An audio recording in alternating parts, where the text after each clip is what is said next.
Catch the spirit of the game. The Hastings Sidebusters. Line drive, left field, base hit. 1 run scores. Here comes his 2nd run home, and the Sodbusters have the lead. Us Hastings kids, we kind of have our own little crowd going on in the corner, so it's been a blast. The 1-2 pitch on the way. Called strike 3, and the Sodbusters are out of trouble in the 7th. I kind of get what's expected, and we're supposed to do it the right way, everything else, but at the end of the day, it is summer baseball, and we're here to improve every day, but also have a lot of fun. Sodbuster Baseball. Previously in the summer, I got to play with a kid from Japan, so that's a cool connection there. And it's just nice getting to know everybody and seeing what they like. Kind of maybe they show me something that I'll like and enjoy and take on for the rest of my life. You never know. Swing and a miss. And the Hastings Sidebusters have won for the 3rd time in a row. You got to make sure you have your composure and stay true to who you are up there. You got to be able to know what kind of baseball player you are, and you got to play to your strengths. The Hastings Sidebusters.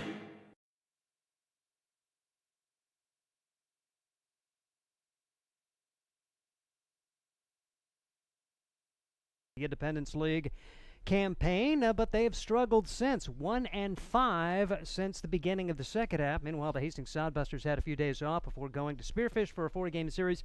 Really had a decent chance to win 3 out of the 4. Had to settle for winning just the finale, so they come into the 2nd half standings with a record of 1 win and 3 losses, able to get yesterday's victory by a score of 7-5. As kind of interesting, after Fremont won the first half, it's a little bit jumbled as begin the 2nd half. Spearfish at 6-3, Badlands and Casper both at 4-3, Oahe 3-5 after winning a series in Fremont. Then it's Hastings and Fremont rounding out the standings here in the 2nd half. As the Hastings Sodbusters will turn to Luke Wenzel on the mound. They'll try to piece one together here as they're a little bit short-handed on the pitching mound. We'll have to see how it goes today as the Sodbusters and the Moo get set to go. Today's game brought to you by Fisk Chiropractic, the Nebraska Lottery, and Jerry Spady Chevrolet. As Mason Hendricks running the show today, we're going to hear from Ryan Valenta in a little bit. We'll also have a player profile or Sodbuster Spotlight with Anthony Chavez. When we come back, we'll hear from the head coach as we visit with Joel Skipper, and this is Sodbuster Baseball. Are you tired of lousy internet and faceless customer service? It's time to experience local, honest, hassle-free, and exceptional. That's the Allo promise. We not only provide crazy fast fiber internet, crystal clear TV, and dependable phone service, but we choose to become a part of the communities we serve and love when everyone calls or stops by our store to say Allo. So don't settle for mediocre, settle for exceptional with Allo. Visit us at allofiber.com/local. Hi, I'm a baseball umpire. My job can get pretty stressful. I have to keep my eyes open at all times, and if I don't make the right call, people boo me. So to relax, I visit a Nebraska lottery retailer like this one and buy some scratch tickets. It always calms me down. Hey, you cut in line. I did not. All right, you're out of here. Hey, he didn't cut. All right, you're out of here. I feel better already. The Nebraska Lottery. Top prize odds vary by game.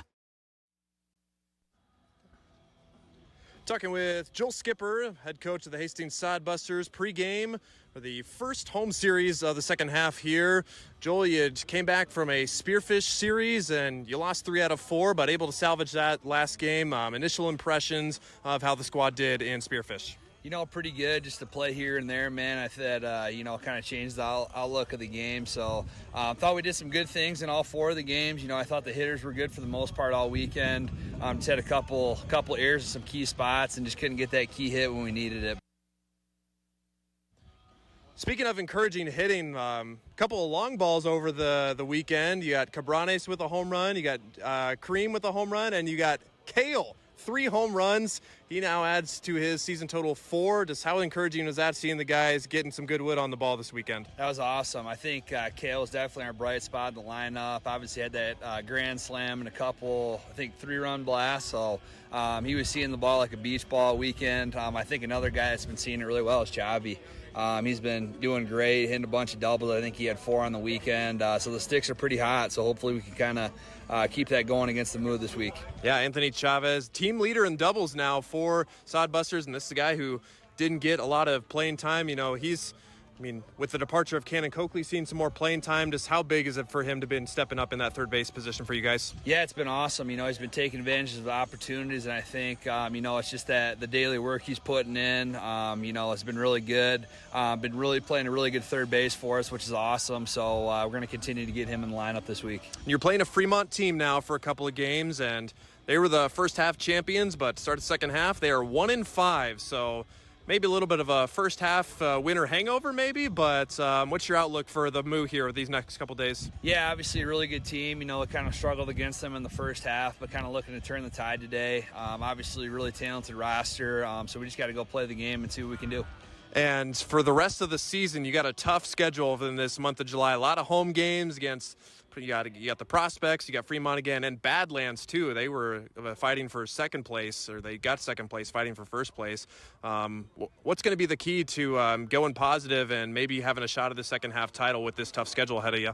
I think just kind of consistency in all three phases, hitting, pitching, and defense. I think we've been kind of getting better and better, and I think that fourth game, in Spearfish, we kind of put everything together there. Made it a little bit interesting at the end, but got it done. So just playing consistent baseball and just kind of having guys step up in those big moments. Sodbusters with a busy July at Duncan Field and go ahead. We'll have game one of Fremont coming right up.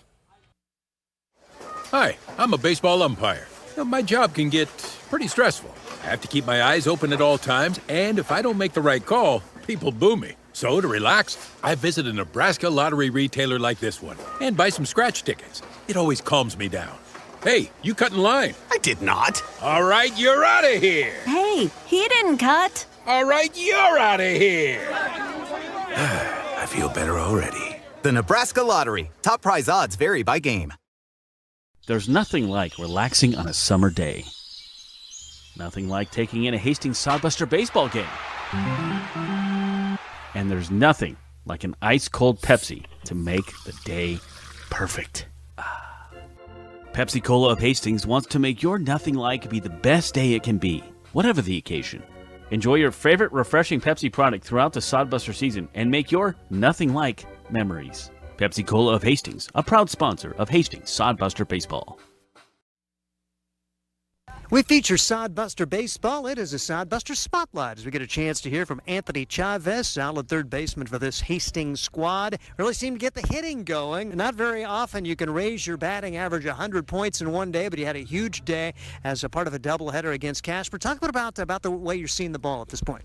Yeah, the first couple games I was kind of seeing the ball, wasn't really seeing it well. But once I got in a rhythm and started seeing a lot more pitching, then I was seeing the pitches very well. And just knowing that I can handle these pitches, it just feels pretty good. I feel pretty comfortable in the box right now. We're talking with Anthony Chavez, who spent his first year at Chico State. How many at-bats did you get in the spring, and what are you trying to accomplish here during the summer in Hastings? In the spring, I had redshirted this spring, but with a lot of games in this summer, I just want to get a lot of at-bats and then go back to Chico and just feel a lot more comfortable. Was that one of the things that made it attractive to come out to Nebraska, the fact that, you were going to get semi-regular playing time and get a chance to face college-level pitching during the summer?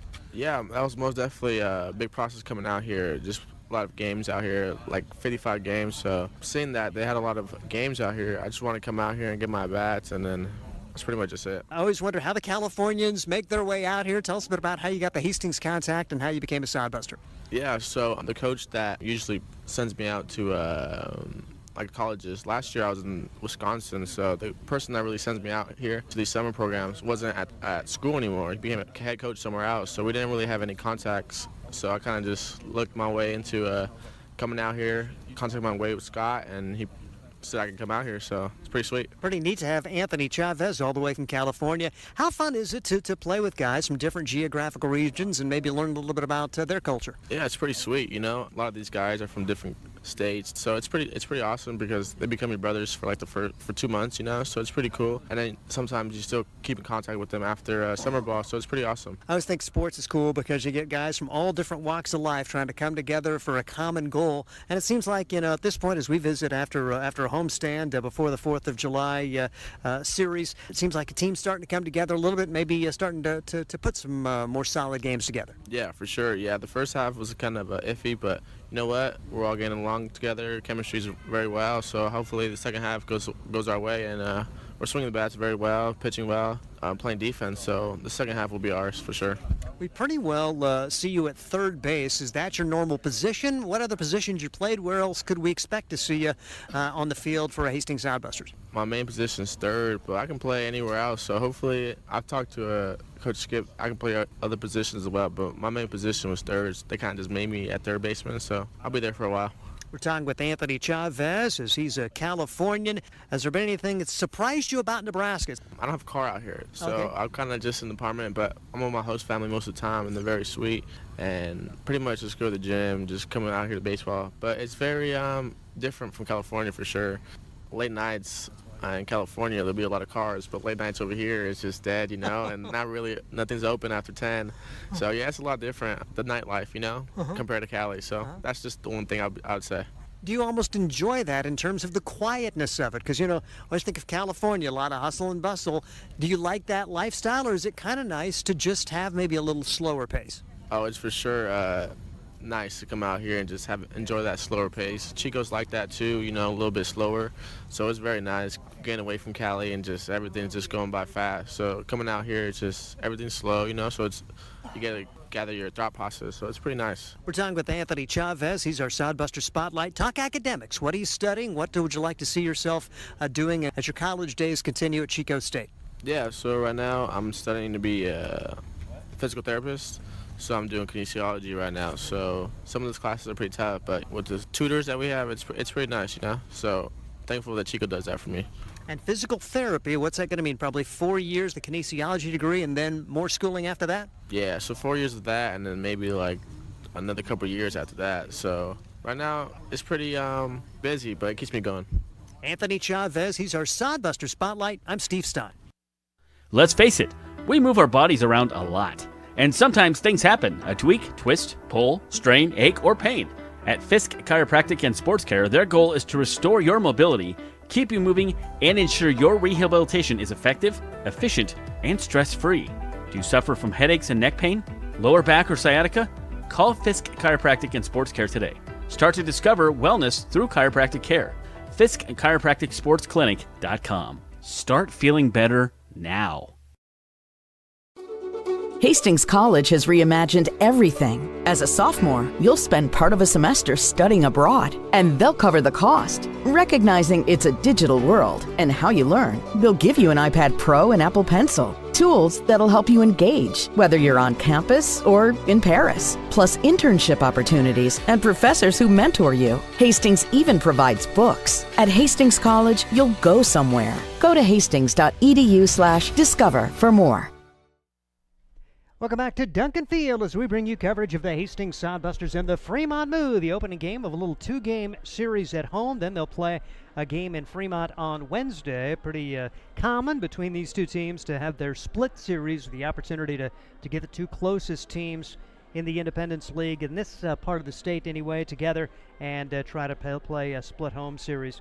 The Hastings Sodbusters and the Fremont Moo, Ryan Valenta, both struggling a little bit here to open the second half of the Independence League schedule. Yeah, for the Sodbusters, they are going to look for a new half of this season after finishing the first half with a losing record. And like you said, yeah, this is the Fremont team that slugged out a series win against Badlands to take the first half title, but kind of what I said with Joel, it's almost like a World Series hangover for an MLB team. No matter what you do in this second half season, you're guaranteed a playoff spot. So, that's not always the case, but you might just be running into other good teams, which they did. They ran into the Nebraska Prospects, who swept them, and they even lost 2 out of 3 to the Oahe Zap, who the Sodbusters have been successful against. So for Fremont, saw them a lot early on in the season. It's been a while, so the Sodbusters, this is going to be, it's literally just like opening day all over again. You start with a new record here, first game of the second half at Duncan Field against Fremont,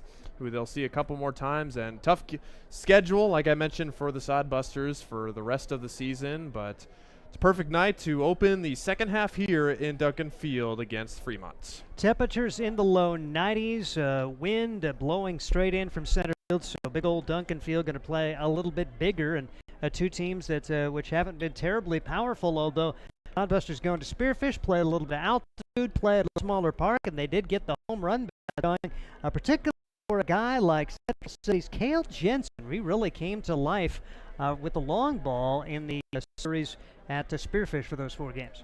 Yeah, it's unfortunate you saw the numbers of the series that Sodbusters only won at 1 game, but the first night, the 6-8 loss, Sodbusters actually out-hit Spearfish 15-9.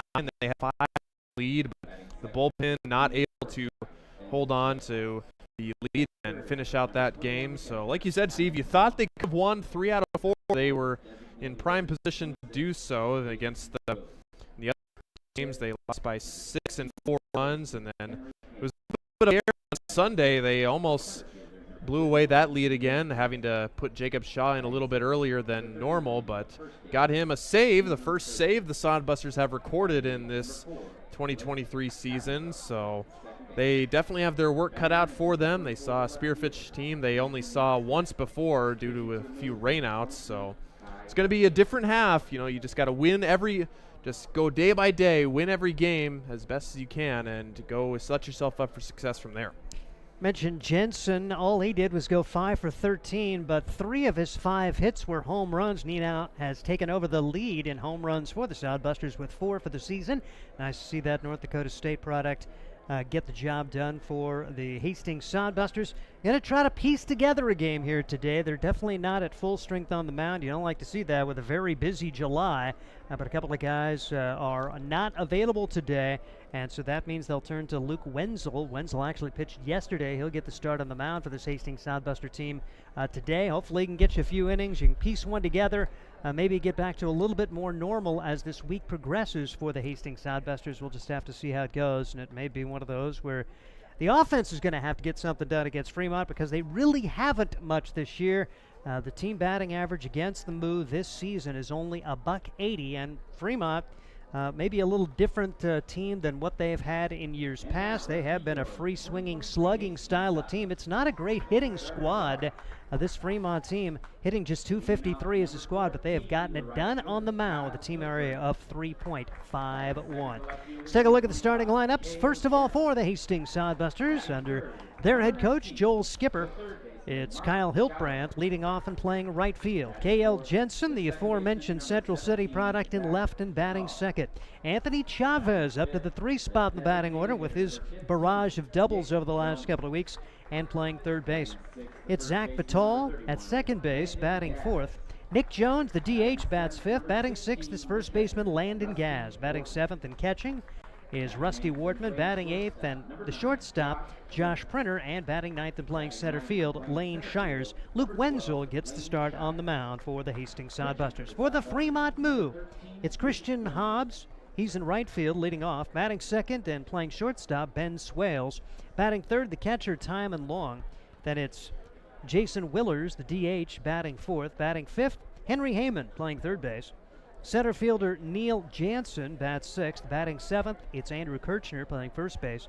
Blake Tablazon, the second baseman, is batting eighth, and Easton Steck is in left field and batting ninth. Kai Taylor gets the start on the mound for the Fremont Moo. Once again for the Sodbusters, it's Hiltbrand, Jensen, Chavez, Vital, Jones, Gaz, Wortman, Printer, and Shires with Wenzel on the mound.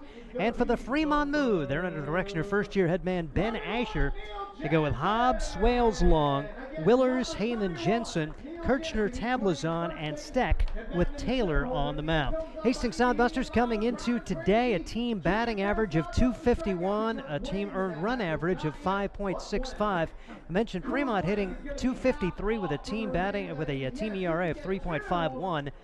Fremont has won all 6 games against the Sodbusters so far this year, and the numbers would bear that out with the Sodbusters hitting just 180 against Fremont, a team ERA of 4.92. Fremont's only hitting .252 against Hastings, but their team ERA at 1.66 against the Sodbusters. They have pitched it amazingly well. We'll have to see how it goes here today. Let's take it out of the field as we'll have the singing of our national anthem. See life up close at the Hastings Museum.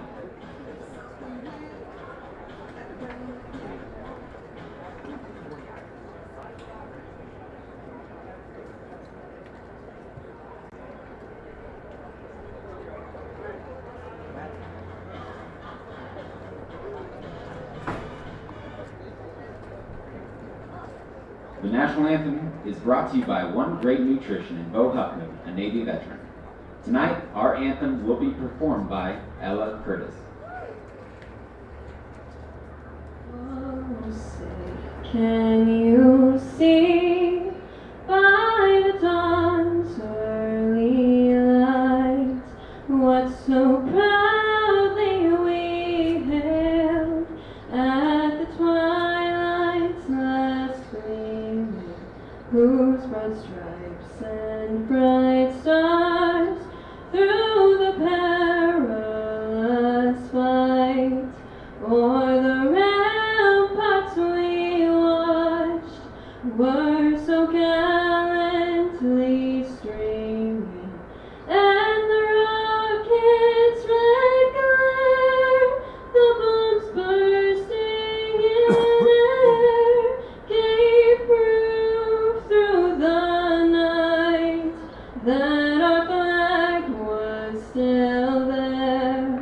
Oh, say does that star-spangled banner yet wave o'er the land of the free and the home of the brave? Ella Curtis with the singing of our national anthem in advance of today's game between the Hastings Sodbusters and the Fremont Moo. Hastings coming in at 7-22 on the year, 2-14 at home. Fremont 18-12 overall, but they are just 1-5 in the second half standings as the first half ended on June 25th. And this, hard to believe, we're underway in July. The season will come to an end at the end of July, although Fremont guaranteed a spot in the postseason. Hastings just hoping for a solid second half against very tough competition, and if you're going to have a chance to play well, may as well do it against the team that won the first half. You feel like Fremont's kind of ripe to be had right now. Their motivational level maybe not where it should be at this point, and maybe Hastings come out and take advantage of that. Yeah, and this, like you said, it's going to be a busy July for everybody involved, and for the Sodbusters playing scheduled 16 games, actually make that 17 games in 31 days. We'll have to see about the end of the week or the end of the month rather, with the State Legion tournament potentially happening at Duncan Field. But for Fremont, this is a team, like you said, that kind of still is yet to get it going in the first or the second half. They played Prospect's a pretty good team, but Oahe at the bottom of the leaderboard took 2 out of 3 against Fremont. So we'll have to see where their mindset is coming here and playing the Sodbusters here. So I think today we can say that 7th time's the charm. It's taken 6 games for the Sodbusters, or 6 losses for the Sodbusters, but for a bullpen game, which is probably what we're going to see, it'll be good. You know, seeing a different pitcher every time, and that's tough for a hitter sometimes to see a different pitcher again every at bat. You know, you usually get comfortable against a starter, facing them 2 or 3, maybe even 4 times, but we'll see what Joel Skipper has planned for the bullpen and the offense here today. Luke Wenzel gets the start, 0-1, a 7.07 ERA, making his 12th appearance in 16 innings. He's allowed 20 runs, 15 of those earned. He's allowed 14 hits. He has struck out 8, walked 14, and hit 15. That has been the big knock on him. And his warm-up pitchers are right over the right-handed batter's box. That does not bode well. We'll see how it goes as the Sodbuster defense doing the catching. It's Rusty Wortman at first base, Landon Gass. Second base, Zach Fatal. At third base, Anthony Chavez. The shortstop is Josh Printer. The outfield left to right, Cale Jensen, Lane Shires, and Kyle Hiltbrand. Hope you enjoy today's YouTube stream here as the Sodbusters and the Fremont Moo underway. Christian Hobbs steps into the box and takes a little bit high for ball 1. 1 ball and no strikes on Christian Hobbs. Hobbs entering today with a .458 batting average, a home run, a triple. He's knocked in 6 and scored 7. He's knocked in 17 and scored 19 times. Bounces this one back up the middle, fielded by Vital, and 1 out as Hobbs is out 4-3 on the putout, and that'll bring up Ben Swales here in inning number 1. And Ben Swales, he's going to be the guy to watch here in this series. Swales, if you missed our first 6 games, if he's on base, he's going to run on 27 steals on the season. That's just an insane number to talk about. And the best way to keep his run game down, Don't let him on. Ben hitting .248 on the year, and he's hitting .286 against Hastings, 6 out of 21 with a couple of multi-hit games. As pitch swung on and missed. Good one from Wenzel. 1 ball and 1 strike to count on Ben Swales. He's a University of Iowa recruit, a sports and rec management major. He's out of Tiffin, Iowa. 1-1 with 1 out. No score, top of the first, and pitch is fouled away, and Wenzel working in front of Ben Swales with a 1-2 count. You mentioned the stolen base proclivity. How about 73 out of 81 for the Fremont Moo this year? They have stolen 40 more bases than the Hastings Sodbusters this season. Just under 40. 37 out of 47 are the Hastings Sodbusters from a steal standpoint this year. 1-2 pitch, and it hit him. Just barely got a piece of Ben Swales, and if Fremont is what Fremont is, Swales will be going first pitch. They don't mess around. There's really hardly any respect to the opposing catcher. They just take off. So if you are Luke Wenzel and you got any kind of decent pickoff move, throw it over there. Swales has a huge lead with 1 on and 1 out, and Timon Long comes to the plate.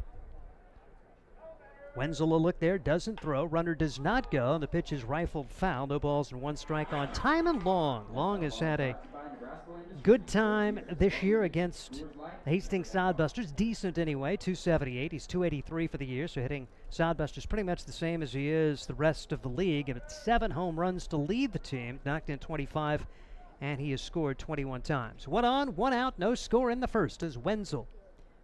Throw over to first, soft toss, and if that is move number 1, Swales may have a little bigger lead here. Wenzel made the quick move, but then didn't throw it very fast, and it could be deking him for a potential better pickoff maneuver during the course of this at-bat. Runner goes, got a great jump. Throw it down to second base is not going to be anywhere close. Swales pretty much going on first movement there, and no chance to get Swales. Count 1 ball and 1 strike now on Timon Long. Yeah, Wortman behind the plate.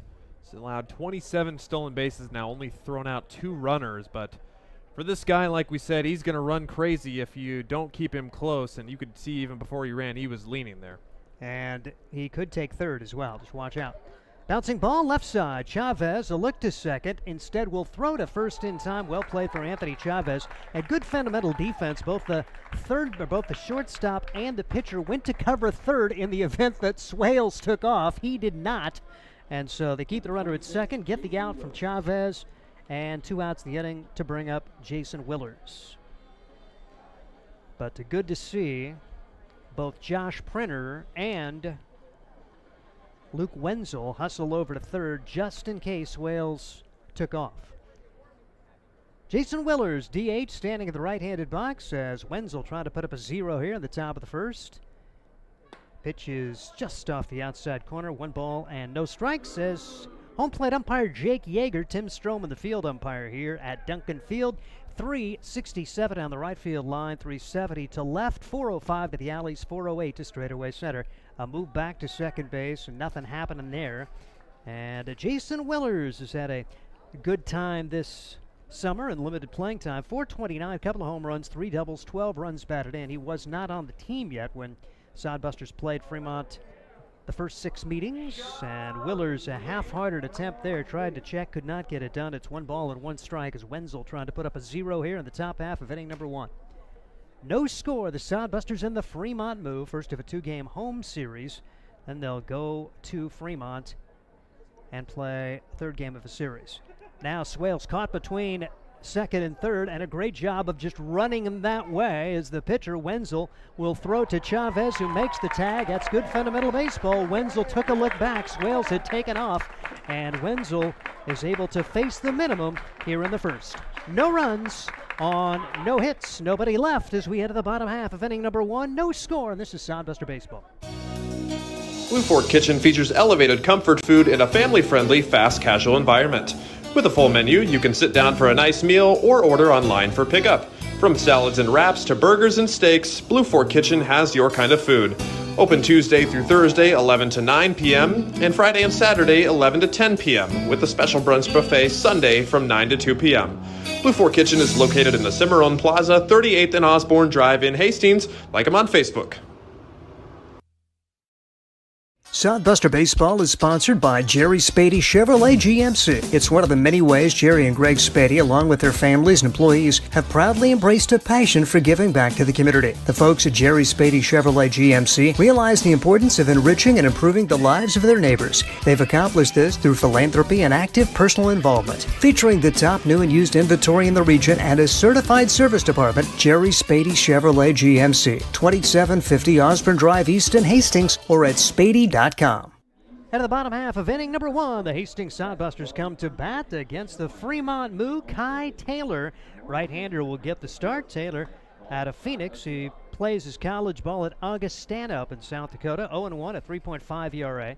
He is making his third start in 10 innings. He's allowed 7 runs, 5 of them earned. He's allowed 14 hits, and he has struck out 16 while walking only 4 and hitting 1. So an excellent strikeout to walk ratio. And defensively, it's Timon Long behind the plate. At first base, Andrew Kirchner. At second base, Blake Tablazon.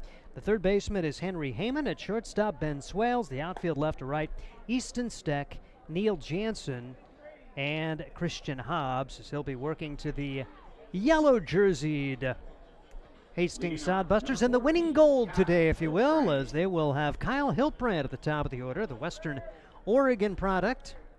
And he is going to be in the right-handed box, hitting .312 in his brief time with the Sodbusters. A double. He's knocked in 2 and scored 6 times. And he takes outside for ball 1. 1 ball and no strikes on Kyle Hiltbrand. Hiltbrand has been a nice addition to this team, went 3 for 11 with hits in each of the games he played in against the team from Spearfish. They played a 4-game series over 3 days, had a Saturday doubleheader as the pitch misses for ball 2. 2 balls and no strikes on Hiltbrand. Hiltbrand on the top of the order for Gage Frank. And good news, bad news deal for the Hastings Sodbusters as the 2-0 pitch on the way. And this is bounced back up the middle. Swales makes a sliding stop, throws to first in time. Pretty play for Swales as Hiltbrand is out here in the first inning. I mentioned Gage Frank. Frank's still looking for a 4-year school, so he is going to be doing some college visits over the next week, and Scott Galusha helping out with that. He made a call to Gardner Webb, and so hopefully Gage Frank will get his opportunity to play D1 ball, maybe at Gardner Webb. If he goes there and likes it and signs, maybe he'll come back. We'll have to see how it goes. Gage has been outstanding for this Sodbuster squad. Cale Jensen at the plate now. Speaking of outstanding, the North Dakota State recruit taking ball 1 ball and no strikes. Cale was a redshirt at North Dakota State, has raised his batting average to .316 with 4 home runs, 3 doubles. He's knocked in 19. That's tied for first on the team. He scored 12 times and takes the pitch for ball 2. So we've seen Kai Taylor work behind both of the first 2 hitters in the Hastings Sodbuster lineup. Decently struck for Hiltbrand, but he couldn't reach. We'll see what Jensen can get done as he takes it over for strike 1. 2-1 the count on Cale Jensen for the Hastings Sodbusters.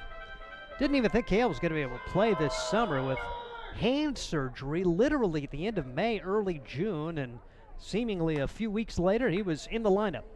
Here's a blooper to left field, and that is going to be caught running into foul territory.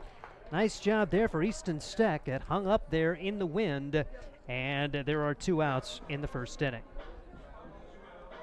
Anthony Chavez comes to the plate now for the Hastings Sodbusters, the Chico State Wildcat. He was a redshirt this past year. He's out of Oxnard, California, kinesiology major, and he has really got the sticks going. .307, a team leading 7 doubles. He's knocked in 8 and scored 8 times. Continued his hot streak at Spearfish, going 5 for 13 over the 4-game series. A mighty swing here, but could not catch up to that fastball. No balls and 1 strike. 89 miles an hour on that fastball from the right arm of Kai Taylor. 2 outs, nobody on in the first. No score. Chavez, a pretty good swing there as he fouls it straight back. Quickly 2 strikes on Anthony Chavez.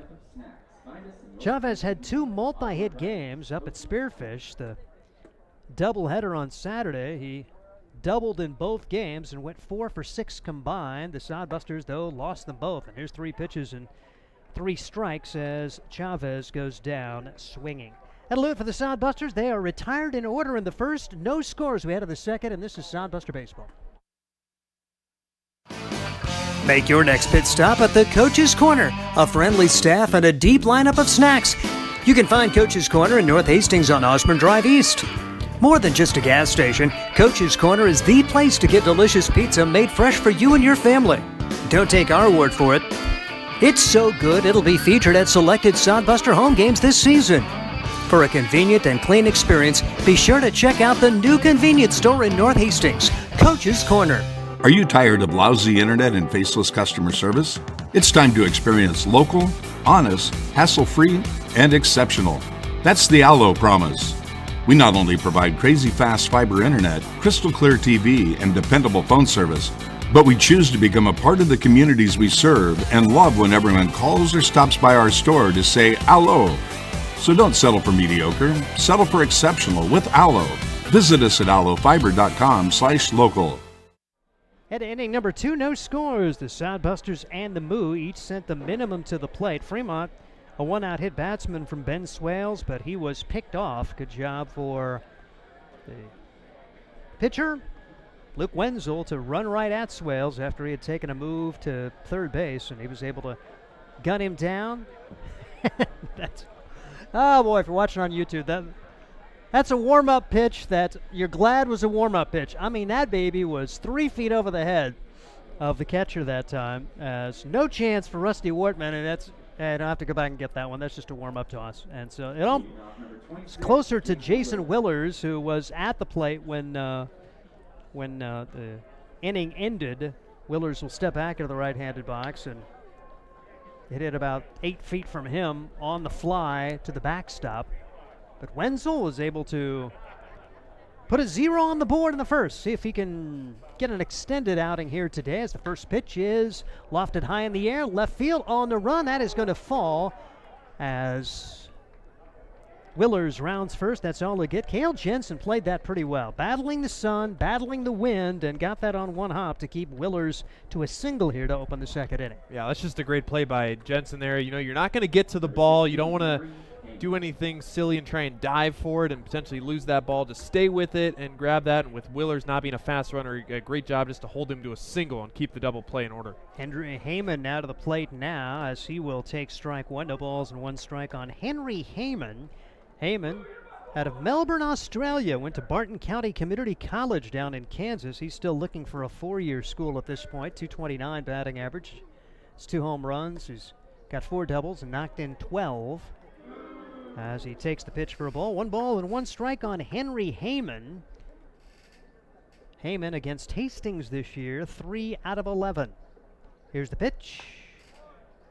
On the outside corner for a strike, and Wenzel has done a decent job getting ahead of most of the hitters so far here today. Threw a first pitch strike to Willers, but Willers did a nice job of waiting on it and taking it to left for a single.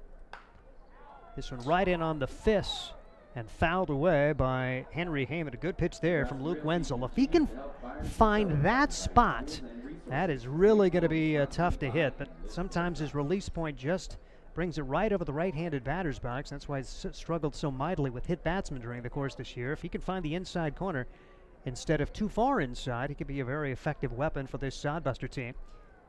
Wenzel out of the stretch, and the 1-2 delivery, and that hits him. So first and second, nobody out. Willers, the runner at second, Heyman, the runner at first, and Wenzel trying to bear down and find a way to get out of this jam, as Neil Jensen will step to the plate, center fielder. Neil Jansen. Jansen out of Cypress, California, goes to San Jose State. He has joined the team since the Sodbusters met the Fremont Moo early in the year. Pitched just a little bit inside for ball 1, 1 ball and no strikes. Jansen, 194 for the year, 2 doubles, has knocked in 8 and scored 6 times, and has stolen 3 bases this year. 1-0 delivery on the way. Beauty on the outside corner, 1-1. Except if you can get that first one inside and then you bring out outside one, that is just so tough to go out after it when Wenzel pitches you inside so much, particularly to the right-handed batter. 1-1 delivery. A little too far outside. Sodbuster fans hoping for a strike call there, as this is the beer batter up there. If he strikes out, reduced price alcoholic beverages here at the ballpark today. 2-1, nobody out, 2 on for Fremont. No score in the second, but the Moo are threatening. Here's the pitch inside, and it hits him. So back-to-back hit batsmen. The bases are loaded, nobody out, and Andrew Kirchner trying to do some damage here for the Fremont Moo. This has been the knock on Luke all year, and you're just hoping he can figure it out, but man, when that release point's off, it is off. Yeah, those first two, the hit batters just clipped part of that leg. They weren't even close, but that one leave a mark on the middle of your back. And Josh Printer exchanging some words of advice there, and probably just saying like, "Hey, we're behind you. If you can just get this over the plate, we're gonna take care of you. We're gonna help you out back here." But big situation. You just want to limit the damage best you can here now with the bases loaded. Sodbusters love a double play ball here. First pitch swinging, no balls and one strike to Andrew Kirchner. Kirchner hitting 167, a couple of home runs. He's knocked in 5 and scored 5 times. Another one of the newcomers. He's out of UNLV and Cerritos, California, his hometown. Pitch on the inside corner. Don't know as the Fremont batter thought so, but it's quickly 2 strikes. And talked about the double play. Strikeout Sodbuster certainly would take as well. Only 1 hit in the inning, but the back-to-back hit batsman. 0-2 pitch on the way. Line drive, left side, and it's by Printer and into left field. 1 run will score. The bases will still be loaded. A 1-hopper for Printer who tried to backhand it, could not, and it's a single there for Andrew Kirchner, an RBI. Bases are still loaded, and Fremont looking for a big crooked number here with a 1-0 lead, and their 8 and 9 hitters coming to the plate. That's just a tough hopper. Printer over to his right. Can't really get there in time to get in front of it, and that took a funny hop right at the end and over his glove, but you still just got the 1 run in here when you definitely could have had 2. Blake Tablazon bats now, 229 with a home run this year. He's got a couple of triples. Knocked in 14, scored 19 times. Bounces this one back up the middle, could be 2. Dish to second for 1, over to first, in time. Run will score, 4-6-3. Zach Vitale to Josh Printer. Over to the first baseman, Landon Gaz, just what the Sodbusters needed. Now they're an out away from getting out of this with the 2 runs allowed. Number 24, Easton Stack. So Heyman ends up scoring on the play. Jansen ends up at second base. Kirchner is taken out. 4-6 and Tablazon 4-6-3. This is a pretty fast runner too. Here's a looping liner right side. Could be trouble. Foul ball. Take that if you're a Hastings Sodbuster fan. Easton Stack nearly had extra bases and an RBI. Easton Stack out of Galesburg, Illinois, plays at Illinois Springfield, 0 for 5 in just 2 games played this year. Easton Steck stands in the right-handed box, runner at third, 2 outs, 2 home for Fremont as they lead it by a score of 2-0. Wenzel trying to get out of this with no more damage done. He's ahead in the count. 0-1 delivery, and that's outside for ball 1. 1 ball and 1 strike on Steck. A single and 2 hit batsmen to open the inning. As a matter of fact, the first 4 reached after the RBI single from Kirchner, but the 4-6-3 double play. And now strike 2 is the swing and the miss for Steck as he went over the top of that off-speed pitch, 77 miles an hour from the right arm of Luke Wenzel. 1-2 delivery is coming up. The pitch. Called strike 3. So a nice job for Wenzel to battle his way back. 2-run score on 2 hits and 1 man left. We head to the bottom half of the second inning. It's 2-0 Moo, and this is Sodbuster Baseball. Hi, I'm a baseball umpire. My job can get pretty stressful. I have to keep my eyes open at all times, and if I don't make the right call, people boo me. So to relax, I visit a Nebraska lottery retailer like this one and buy some scratch tickets. It always calms me down. Hey, you cut in line. I did not. All right, you're out of here. Hey, he didn't cut. All right, you're out of here. I feel better already. The Nebraska Lottery. Top prize odds vary by game. There's nothing like relaxing on a summer day. Nothing like taking in a Hastings Sodbuster baseball game. And there's nothing like an ice-cold Pepsi to make the day perfect. Pepsi Cola of Hastings wants to make your nothing like be the best day it can be, whatever the occasion. Enjoy your favorite refreshing Pepsi product throughout the Sodbuster season and make your nothing like memories. Pepsi Cola of Hastings, a proud sponsor of Hastings Sodbuster Baseball. Into the bottom half of the second inning, Sodbusters trailed by a score of 2-0 as Fremont able to plate 2 runs. Couple of hit batsmen helped out, and 2 runs come across as they get the RBI single from Kirchner, the other one scoring on a double play grounder from Blake Tablazon. Sodbusters win 1-2-3 against Kai Taylor in inning number 1. We'll see what they can get done, and they have not swung it well against Fremont pitching during the course of this year. They're under 200 as a team in the 6 losses up to this point. Sodbusters under the direction of head coach Joel Skipper. Vinny Carone is the pitching coach, and other man on that staff is Corey Caranda, the graduate assistant at Hastings College. As the pitch is bounced back up the middle, fielded cleanly by the shortstop, Ben Swales. 1 pitch, 1 out as Zach Vital is turned away here to begin the 2nd inning. Vital, a team best 329 batting average heading into today. And here comes Nick Jones for the Hastings Sodbusters. 271 for the season. He's got a couple of long balls. He's knocked 5 doubles. Tied for first on the team with 19 runs batted in. He scored 15 times, and he takes the first pitch up high for ball 1, 1 ball and 1 strike on Nick Jones. Jones, one of the 2 home runs here at Duncan Field this year. The other from Cale Jensen. 1-0 delivery. On the outside corner for a strike. 1 ball and 1 strike on Nick Jones, who does lead the team in walks this year. The best eye on the squad, 17 base on balls. Had a decent series against Spearfish, 6 out of 17. Bounces this one back up the middle. I don't think it's where you want to hit it. Ben Swales looked very solid in the early going and easily takes care of Jones. That's 3 6-3 putouts in the first 5 batters for the Hastings Sodbusters, and they'll send Landon Gaz to the plate, looking for their first base runner today. As Gaz hitting 273, a triple, a double, 5 runs batted in, 7 runs scored. Did have a multi-hit game in the first game of the series against Spearfish, a game which the Sodbusters very easily could have won. Went 2 for 10 overall and fouls the first pitch away for strike 1, no balls and 1 strike. They had a 5-0 lead after 3 innings of play. Spearfish turned it around with 2 in the 4th and 6 runs in the 5th inning. Went on to beat the Sodbusters 8-6. 0-1 delivery across for a strike. Quickly 2 strikes on Landon Gas. Then Saturday, a doubleheader, pair of 7-inning games. Spearfish won those games 9-3 and 7-3 before the Sodbusters settled for a 7-5 victory in the finale. Gaz rifles this one to right field, carrying pretty well, and it is going to be caught, run down nicely by Christian Hobbs. Man, of opposing outfielders just broken Sodbuster fans' hearts all year. And a tip of the hat to Christian Hobbs as the Sodbusters turned away extra bases for Landon Gaz, but instead it's a 1-2-3 inning. We head to the 3rd, 2-0 Fremont. This is Sodbuster Baseball. Let's face it, we move our bodies around a lot.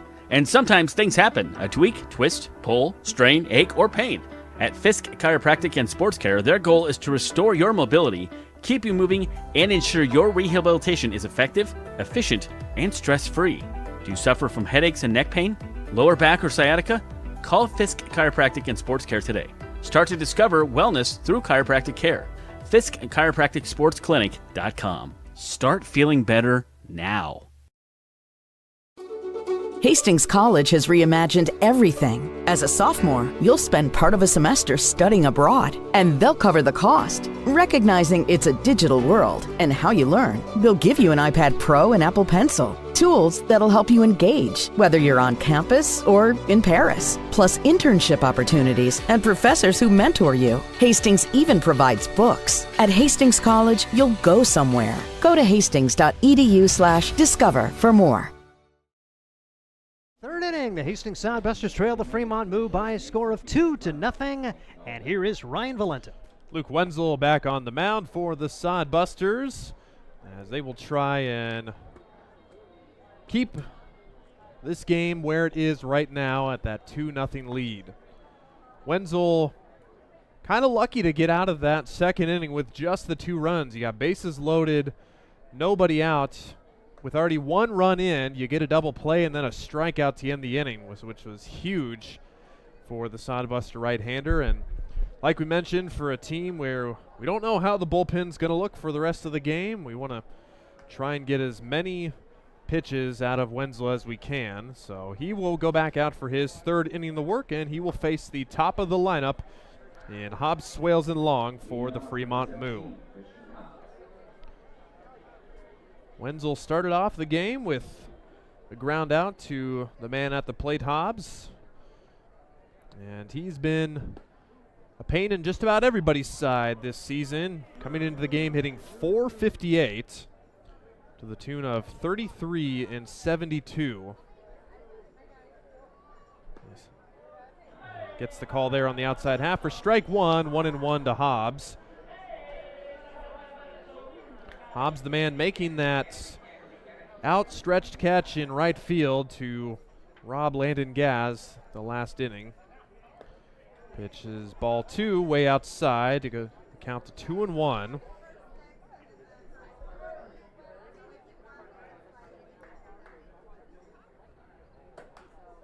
To the left side and out of play for strike 2. So Wenzel with 3 hit batters so far, but has not walked any. It's been a slight issue for the Sodbusters this season, but now he is in danger of walking his first man as he delivers ball 3.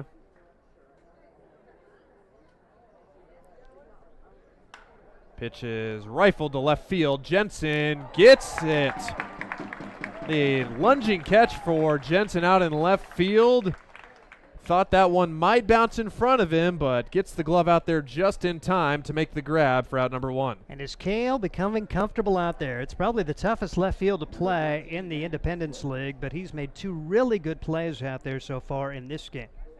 Having to battle that sun, which is a nightmare for any left fielder playing. First pitch swinging is Ben Swales. Jensen battling the sun, but has it lined up. And there are 2 up and 2 down for Luke Wenzel on a couple of flyouts. And you get Ben Swales on 1 pitch. That's pretty encouraging. One of the things you're looking for is improvement. So you come to this summer ball and you try to find ways to get better. And say just from the first game we saw Cale Jensen out in left field here at Duncan Field, so much more comfortable and makes another nice play there for the Sodbusters. Wave and a miss for Timon Long. So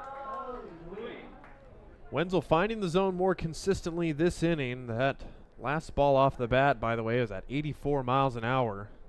So not an easy ball to track down. Another off speed and fouled off again.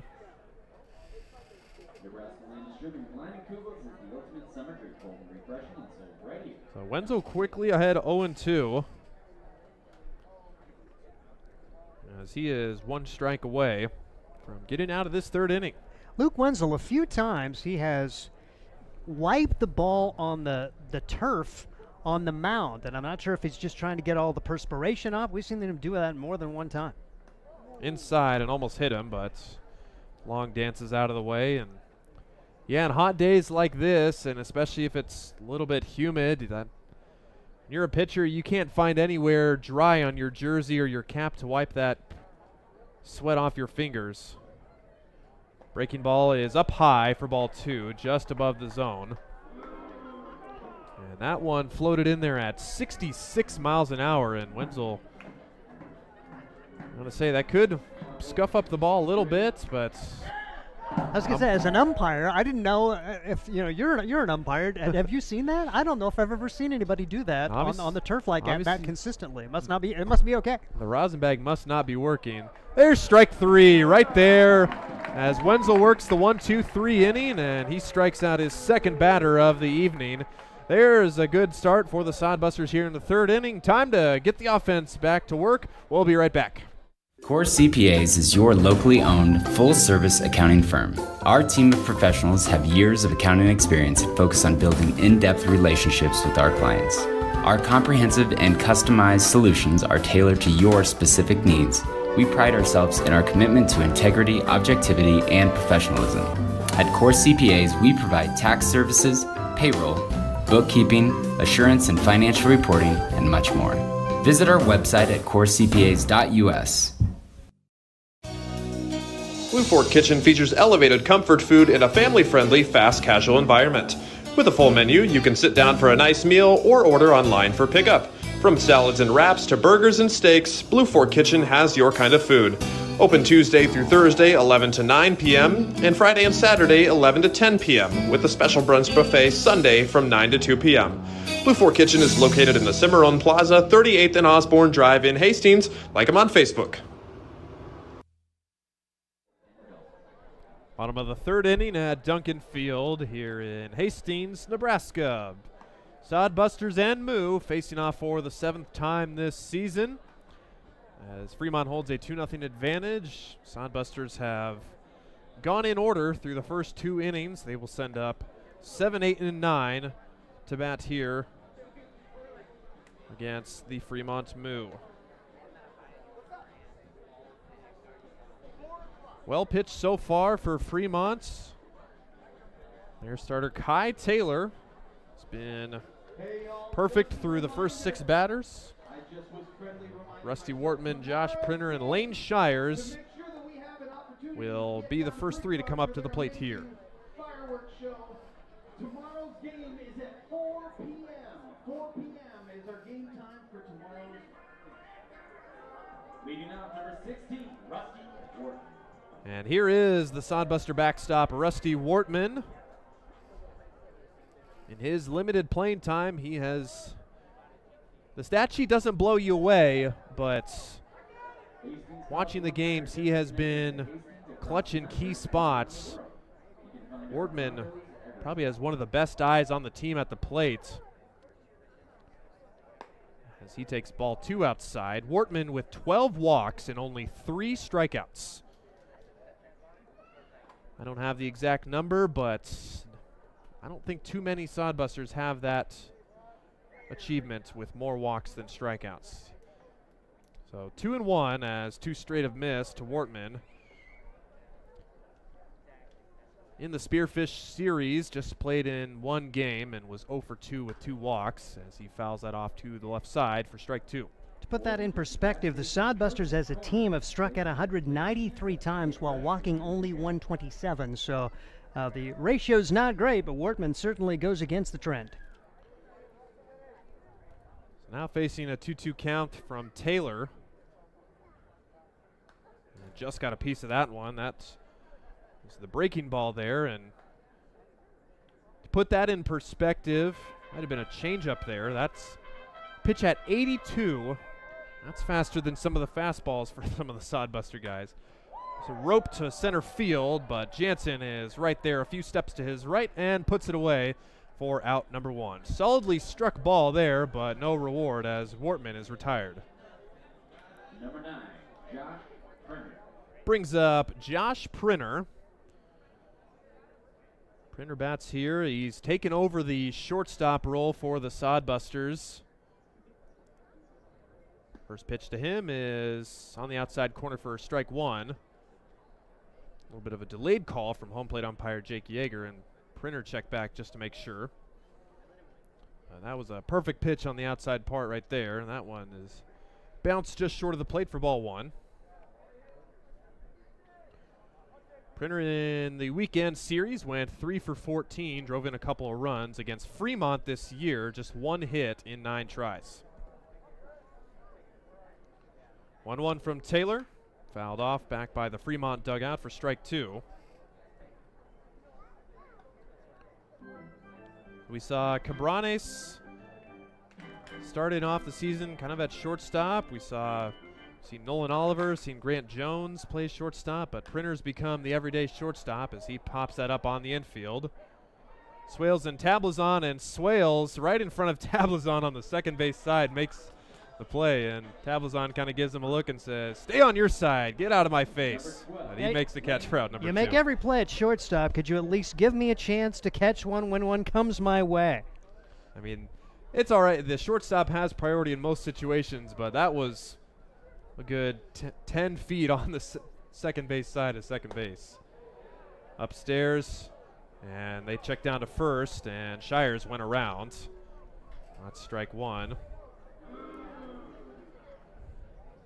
Fastball from Taylor just shy of 90 on the gun. I don't think we've had anybody hit 90 here at Duncan Field this year, but off speed is out of play for strike 2. But Taylor's sitting at 87, 88 miles an hour on that fastball right now, and low 80s and high 70s with his off-speed stuff.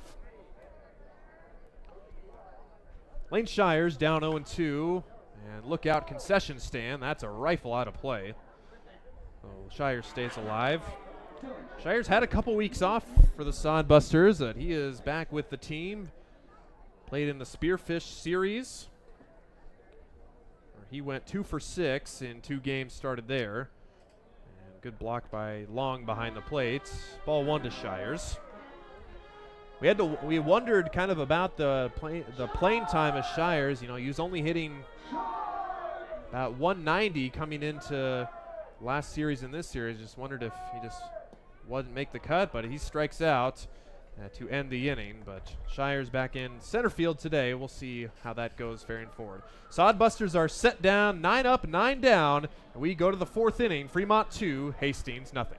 Sodbuster Baseball is sponsored by Jerry Spady Chevrolet GMC. It's one of the many ways Jerry and Greg Spady, along with their families and employees, have proudly embraced a passion for giving back to the community. The folks at Jerry Spady Chevrolet GMC realize the importance of enriching and improving the lives of their neighbors. They've accomplished this through philanthropy and active personal involvement. Featuring the top new and used inventory in the region and a certified service department, Jerry Spady Chevrolet GMC, 2750 Osborne Drive East in Hastings, or at Spady.com.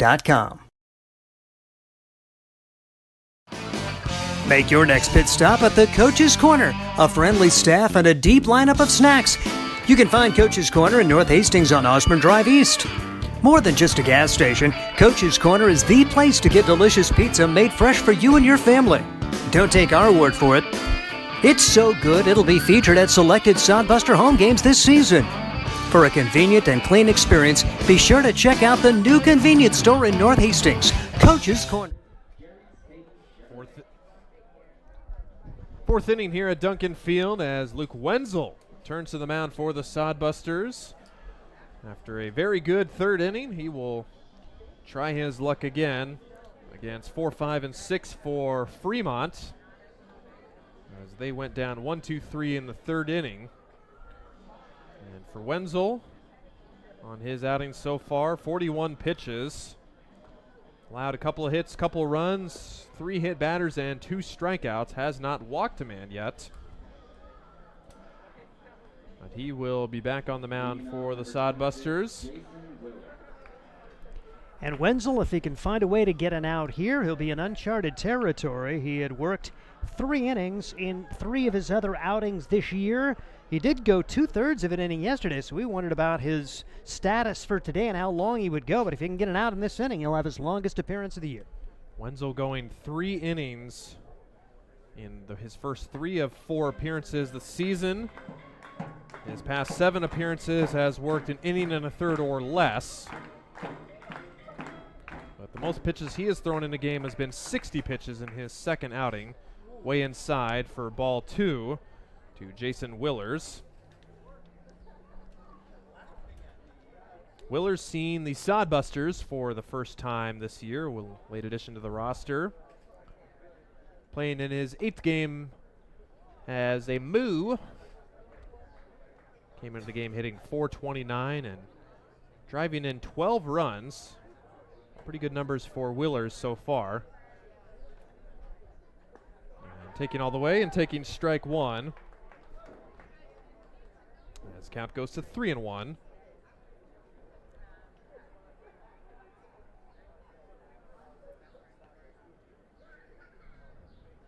Here's that 3-1 on the outside corner and just outside for ball 4.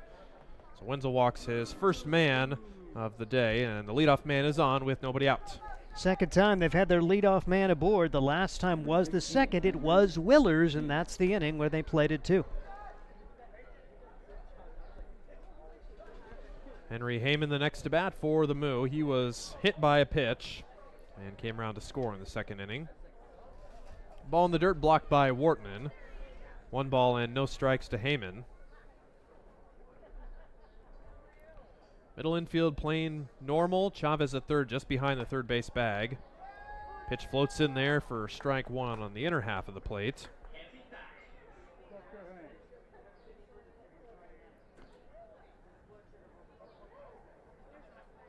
Pitch is outside for ball 2, and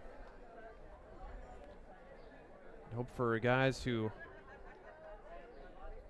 aren't too fast on the base pass. If you get a ball right at someone, hopefully you can turn two. Pick off throw just to keep Willers honest. Willers has not stolen a base this year or attempted one, so I don't think he's going anywhere, but there's a first for everything. To the left field and over the head of Printer into left field for a base hit. So Heyman is on with a single. And for the Moo, their third hit of the afternoon, and now the first two reach, just like you said, the first two have reached, and like the second inning, and that was a problem inning for the Sodbusters. Hopefully Wenzel can bear down. He looked so tough against the top three in the order last inning, setting him down 1-2-3, but in a big jam in the fourth. Here is Neil Jansen, beer batter of the game. Way inside and backs away for ball one. Jansen's already been hit once in the game. Jansen also seen his first playing time against the Sodbusters. Pick off to second. Willers not going anywhere. Jansen hitting 194 coming into today's game. Pitch is low and in for ball two. Good block by Wortman. Keep the runners set. Nobody up and throwing in the Sodbuster bullpen. Couple guys moving around down there, but nobody throwing, as Wortman will give Wenzel a breather on the mound.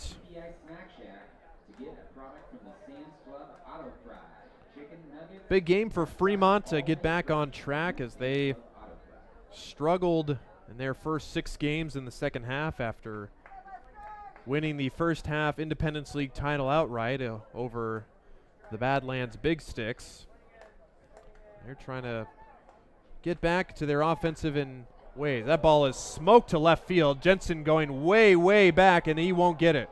1-1 will score easily. Second runner coming behind will get a late stop sign, and that is a RBI double for Neil Jansen as he tattooed that ball just to the right of the 370 sign.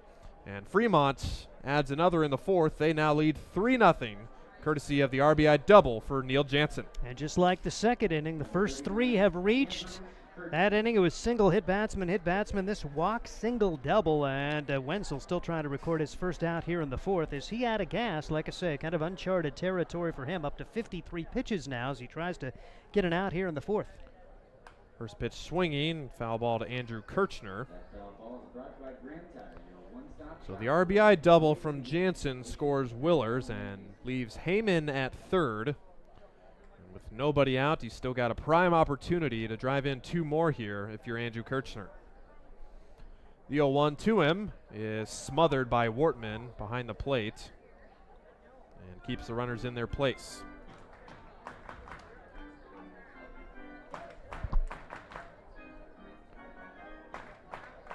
The Moo with 4 hits, the man at the plate, Kirchner, with 1 of them in the second, was erased on a double play. Inside for ball 2, 2-1 to Kirchner.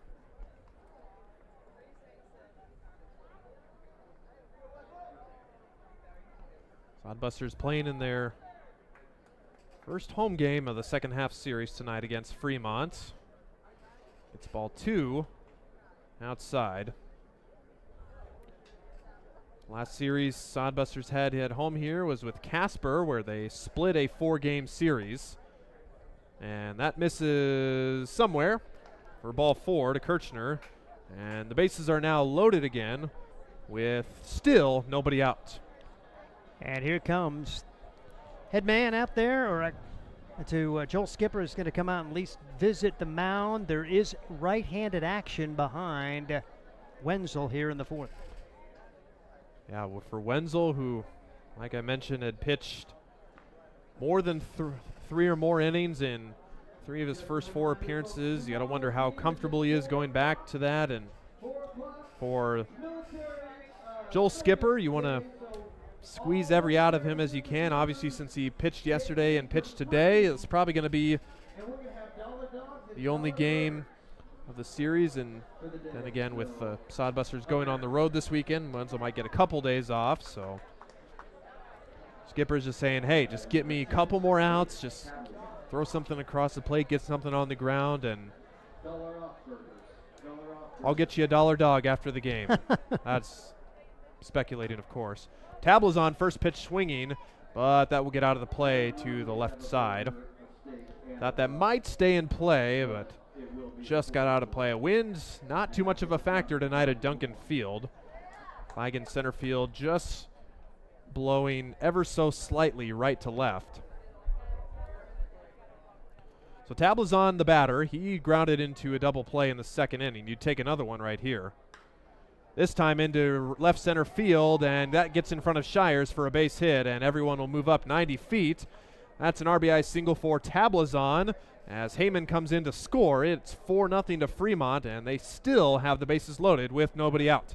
Now the first 5 reaching after a 1-2-3 inning in the third. Figure you get to 1-2-3 hitters, you're going to be working to the bottom of the order the next inning. Well, it hasn't worked out, and here comes the number 9 hitter with the bases loaded, still nobody out. Easton Steck still looking for his first hit as a Fremont Moo, just playing in his third game. Came into the game 0 for 5, now 0 for 6 with 2 strikeouts down the right field side, but that will be foul. Had the right idea there as Hiltbrand not playing super close to the line. That is strike 1. As Wenzel will get a new baseball. His next pitch will be 63 and will match his season high in pitches in an outing. Braden Anderson is working behind. Wenzel is trying to find a way to get an out here in the fourth.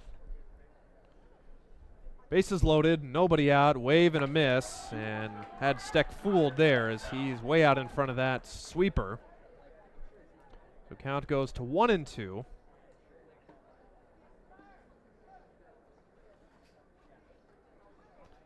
One-two, hit softly. Jensen can't find it, and it falls in front of him for a base hit.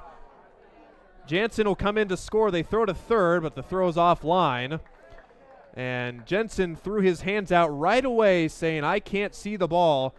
And lucky it didn't get too far enough away from him as the Moo will settle for 1 run. They have a crooked number with 3 in this inning, and still, bases loaded, nobody out. Terrible luck for Jensen. Just could not get it out of the sun, and it literally landed a foot in front of him. I mean, that would have been as about a routine in a play as you can get, but he just could not get it out from the sun. And so now top of the order, and Fremont threatening to blow this baby wide open.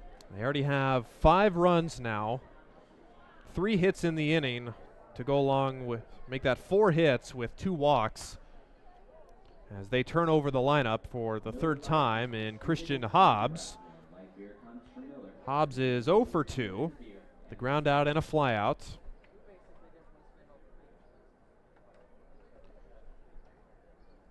Second pitch to him is way inside, and count goes to 1-1.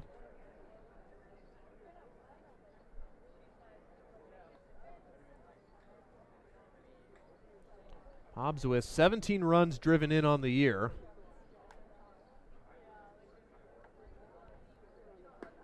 There's ball 2 outside in the right-handed batter's box.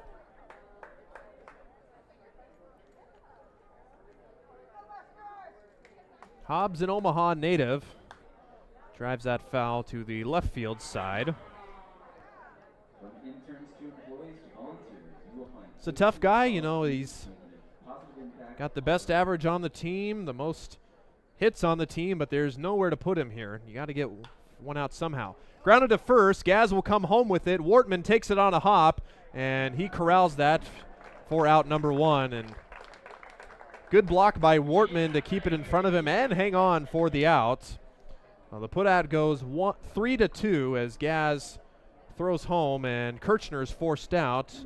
And bases will remain loaded now, but with 1 out. Gaz trying to be so careful to make a good throw, and when you get too careful, sometimes you just short arm it, and a great job for Wortman to make sure they got the 1 out at home. Here's Ben Swales taking a high strike for strike 1. We mentioned the speed prowess of Swales.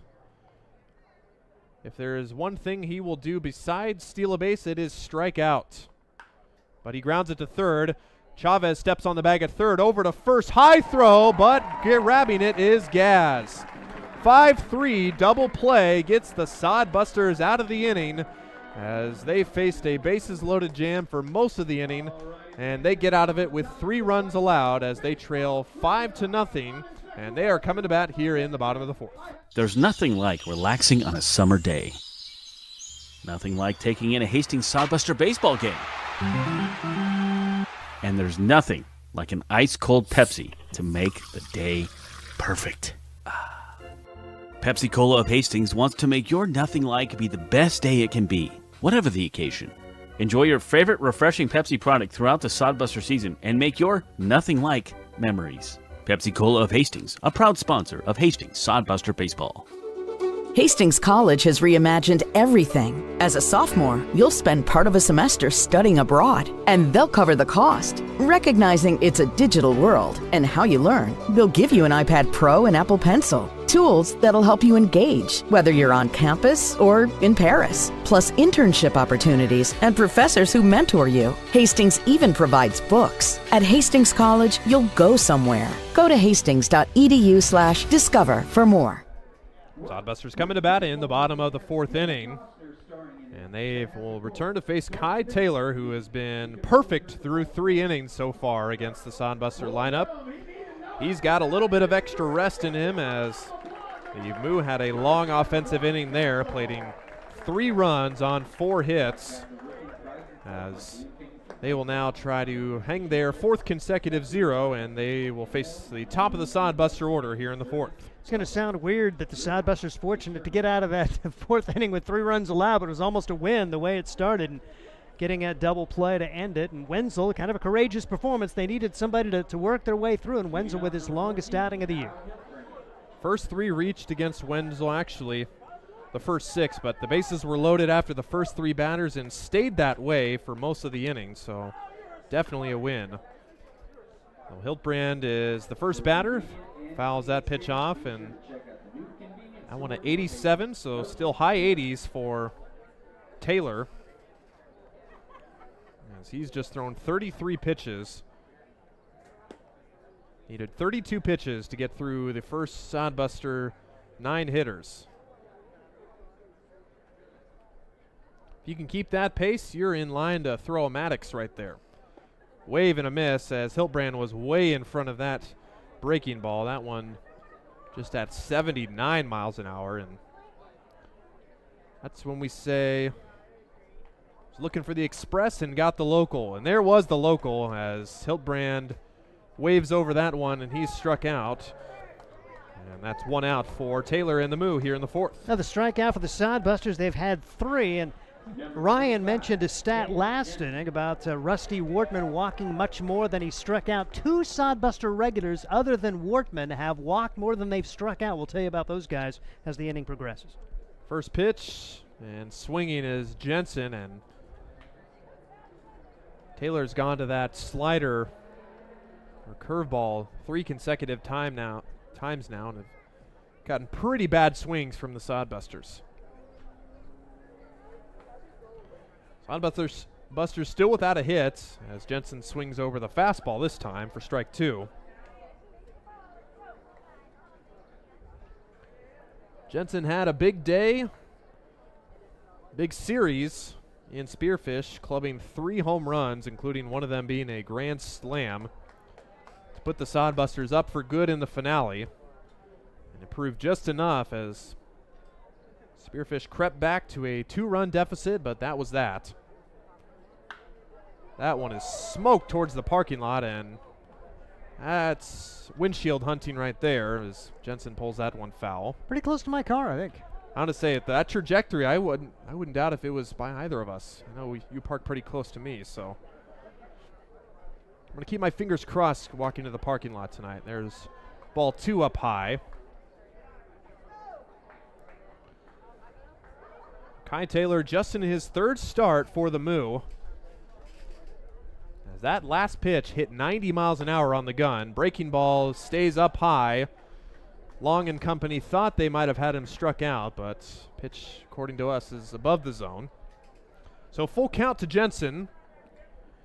looking to be the first Sodbuster base runner of the game. And he will. Gets the call for ball 4. Long looks back thinking they had strike 3 again. But that one just a little high and outside as Jensen works the walk. And first base runner for the Sodbusters here in the 4th inning. So walk and a strikeout. 2 Sodbuster regulars have walked more than they've struck out. 1 is in the lineup today, 1 is not.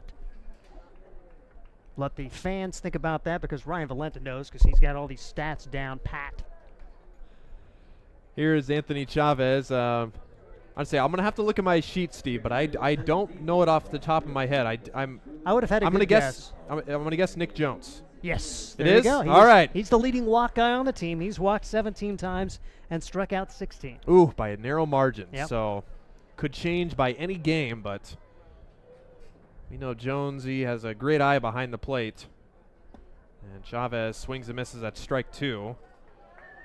That slider has been very deceptive for Kai Taylor. He's induced a couple of handfuls of swings and misses from the Sodbuster lineup.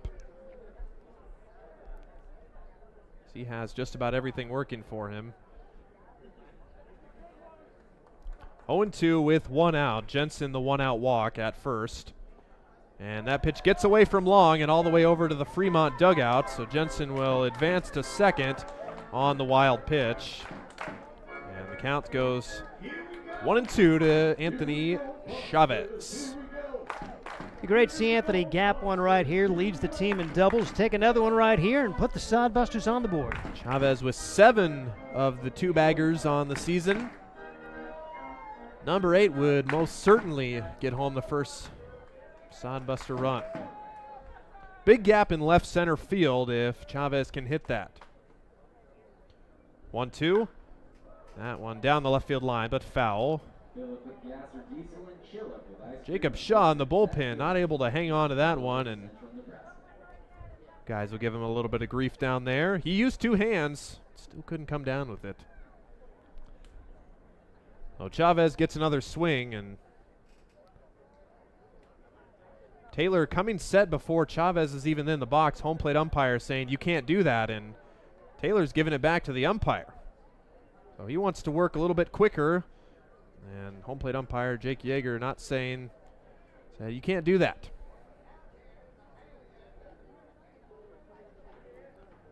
And then the 1-2 again to Anthony Chavez. Fastball is fouled off to the right side this time. And if you're Anthony Chavez, do what you can to get Taylor out of his rhythm because he was rolling here through the first 3 and the 3rd. And if there's a way you can get in his head, whatever that may be, try to find a way to help the Sodbusters crawl back in this one. Pitch from Taylor is swung on and missed.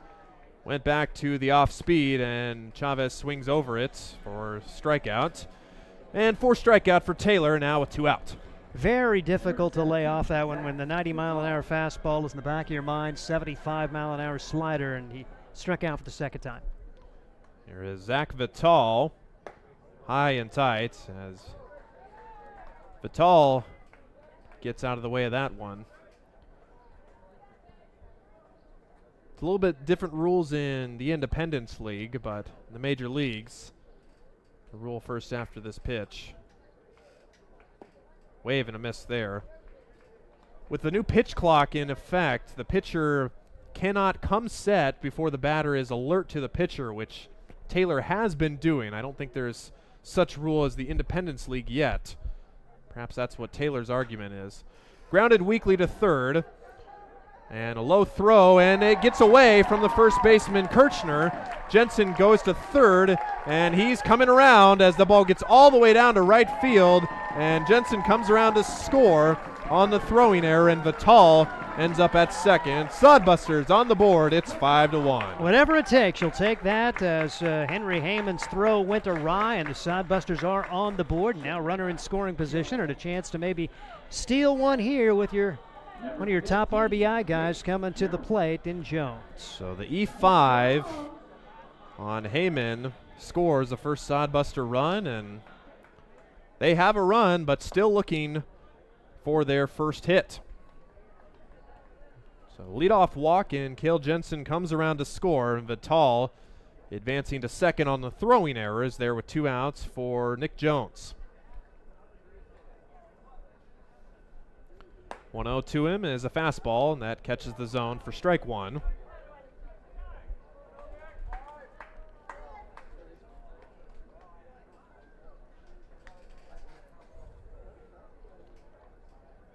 Count even at 1 apiece. That's high and away for ball 2.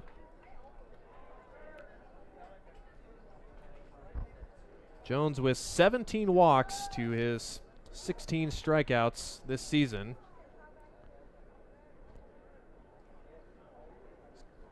He's accrued over half of them by playing just Casper. Taylor, long look, pickoff throw to second, and he's in back safely.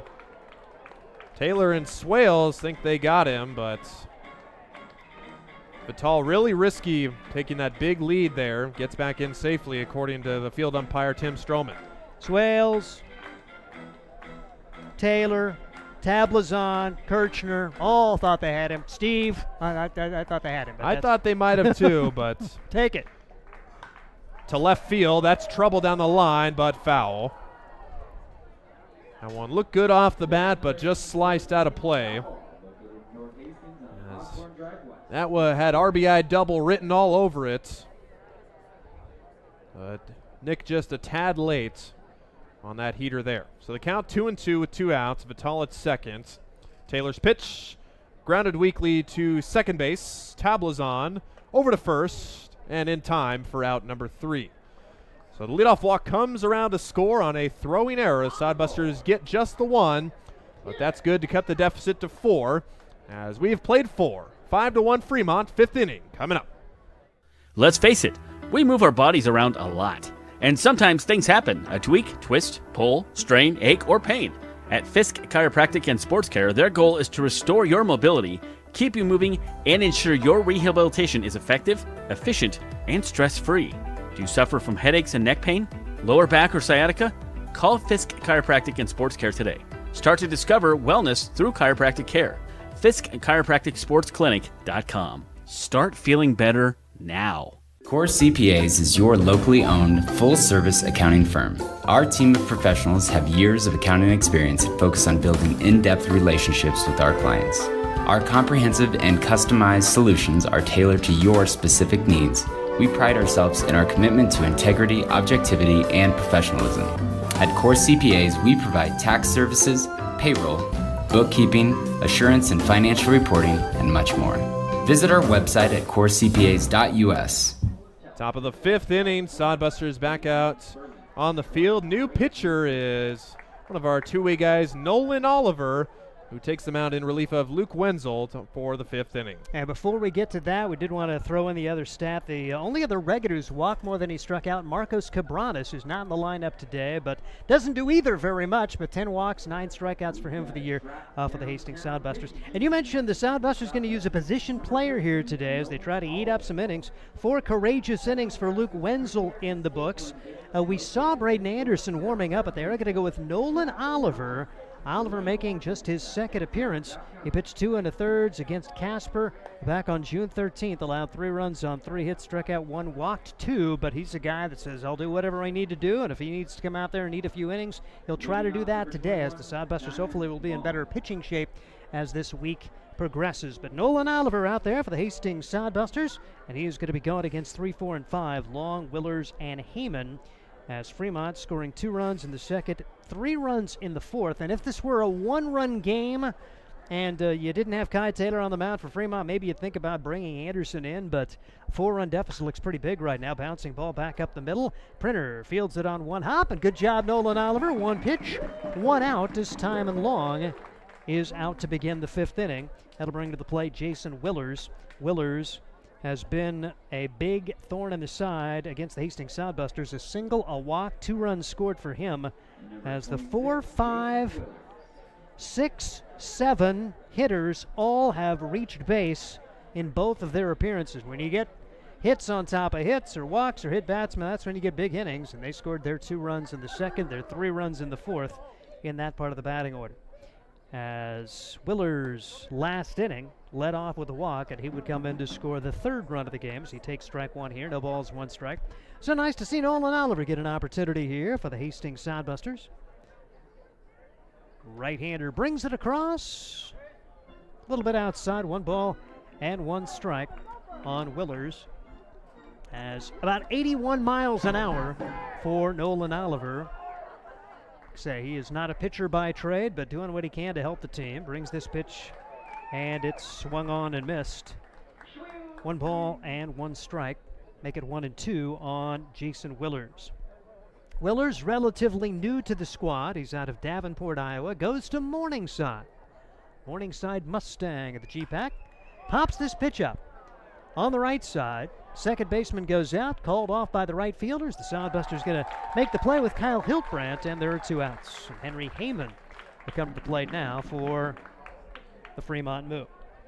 Henry Heyman hit by a pitch his first time up, singled his second time up. He has scored twice. 5-1, Hastings Sodbusters trail it here. They got their lone run in the 4th without the benefit of a hit. A 1-out walk, a wild pitch, and then a throwing error.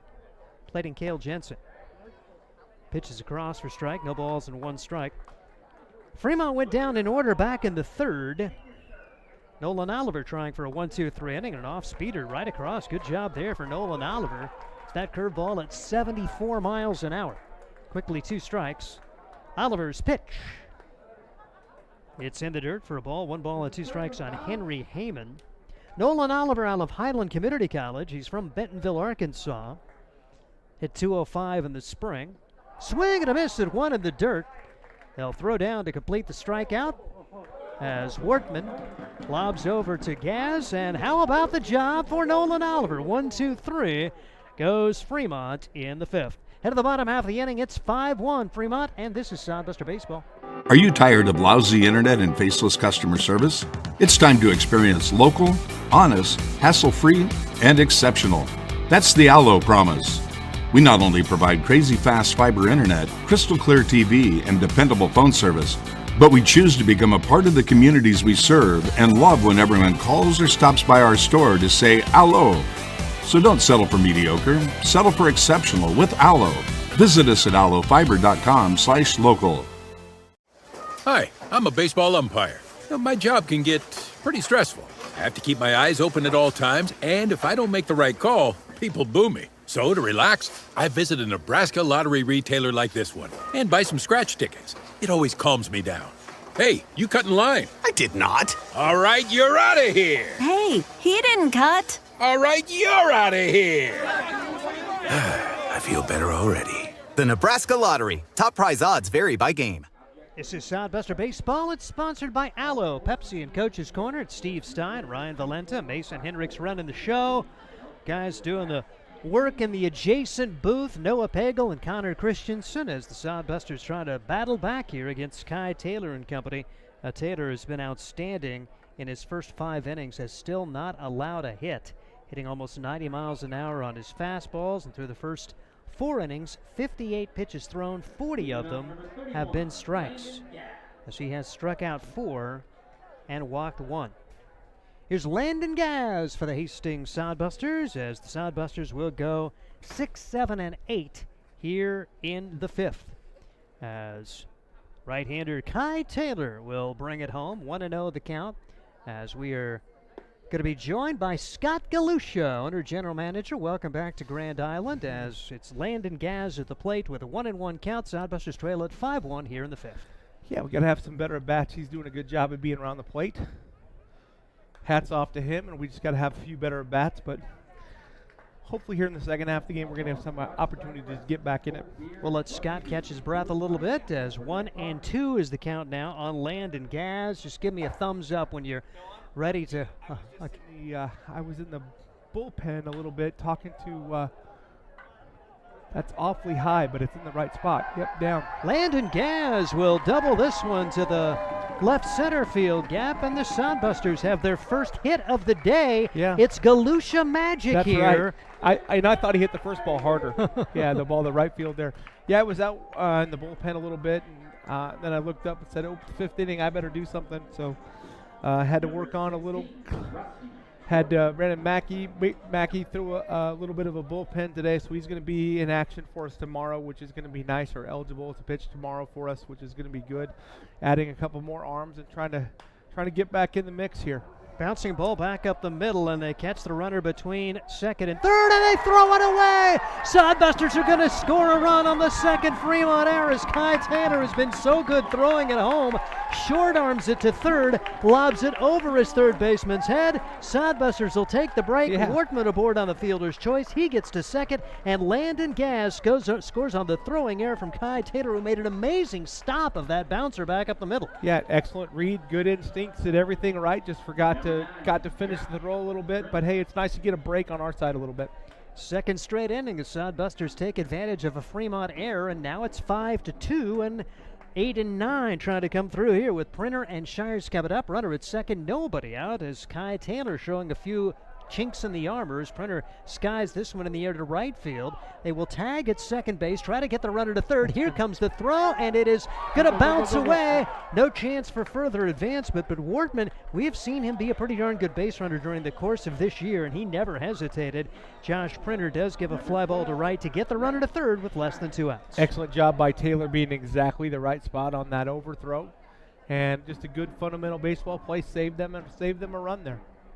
And so here comes Lane Shires. Shires tried to deliver here. It's a 5-2 game. Sodbusters coming back after trailing it by a score of 5-0. Shires first pitch swinging, no balls and 1 strike. As Scott, we welcome him back from vacation, and good nice to see him back in Hastings, and I'm sure enjoying his time away. Well, it was nice.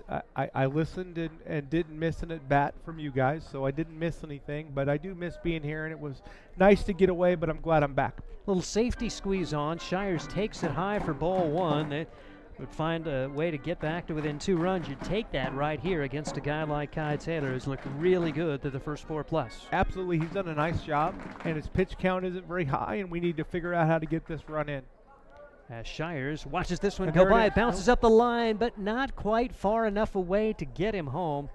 A decent job there from Timon Long to at least get enough of it to prohibit Wortman from scoring from third. Yep, that was a good play. Again, two fundamentally really good plays in a row for Fremont. Saved a run, and now we got to take advantage and got to do our job here and do what we can to get this run in. 5 runs, 6 hits for Fremont. 2 runs, 1 hit for the Hastings Sodbusters. Here's the pitch.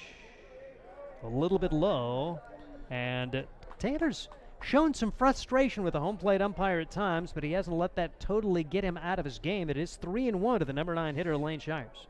Yeah, sometimes you focus so much on what might happen, you forget to throw some strikes. So a good at bat, not getting yourself out there by Lane Shires, a professional at bat there for Lane, and now we got something going with the top of the lineup. Kyle Hilbrand looking for his first hit of the day. Grounded out to the shortstop his first time up. You don't want to see that right here because that's got a 6-4-3 double play in the making. If he does that, he also struck out back in the 4th as Kai Taylor faces his biggest challenge of the day. First and third and only 1 out. And the pitch. Hilbrand watches it go by for ball 1. 1 ball and no strikes. Good job. His rhythm's a little bit different now out of the stretch. We got some pressure on him a little bit. Wouldn't be surprised if Lane gets a good jump to go here, especially on this kind of pitch. Should get a pitch to hit here. Sodbusters with runs each of the last 2 innings. Not a real big lead. They'll throw over anyway, and Shires had it read well as he was back in easily. 1-0 the count. 5-2 the score. Fremont on top, getting 2 runs in the second, 3 runs in the 4th. A fairly courageous effort for Luke Wenzel, who had to eat some innings for this Sodbuster team today, and then Nolan Oliver in relief. Yeah, he did a good job. He again got himself in trouble in the 4th inning there early, and that's kind of Luke's problem. He struggles with right-handed batters. He comes away from that side, and if he gets away from me, he gets a little arm side run, and unfortunately he missed. He hit a couple batters, and that got himself in trouble, but he ate up 4 innings for us, and Nolan Oliver did a nice job with the 5th here, so now we should be back in good shape with the bullpen. Just got to continue to scratch a couple cross here, get back in the game. I saw Braden Anderson warming earlier, and we're theorizing if it would have been a 1-run game, maybe Anderson comes in then. Low throw over to first base. Love to see error number 3 in the last 2 innings, but a good stop over there at first base from Andrew Kirchner with a 5-1 game. And the way Taylor was rolling, if they throw Oliver out there and all he does is do 1, 2, 3, do you put him out there again? Yeah, I think they'll probably put him out there, but it'll be a short leash because, we wanted to make sure we got through 5. We were hoping to get through 5 with Luke, and then I think we're going to be okay with 1 inning stints after this. Just a little bit thin after 4 games over the weekend. 2-1 the count now. Big spot in the game. Sodbusters down. Shires bluffed and then comes back, and the pitch is fouled straight back. Man, pretty decent look there for Hiltbrandt, but he could not get it into play. And now 2-2. Really needing to protect here with runners at the corners. 1 out, 5-2 the score. Yep, need to get this run in any way you can. Fly ball, non-double play ground ball would be fine. Just got to have a quality at bat here. 2-2 pitch on the way. Curveball stays high as Kai Taylor lost the location there, and it goes to full.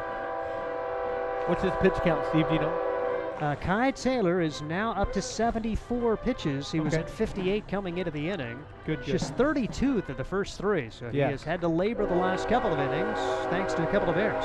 Pitch is outside for a ball, back-to-back walks to the 9-1 hitters, and now they're loaded up for Cale Jensen. There we go. Another good at bat there. A borderline pitch there that didn't go his way, and got a chance to get right back in the game here.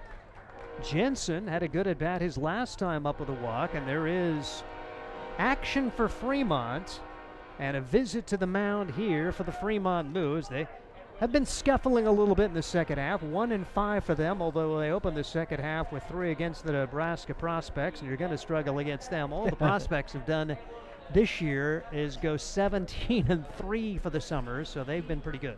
Yeah, they don't, and again, Trevor does a really good job with them. Matter of fact, I saw Trevor's dad today. He works at Preferred Popcorn. Yeah. Visited with him a little bit.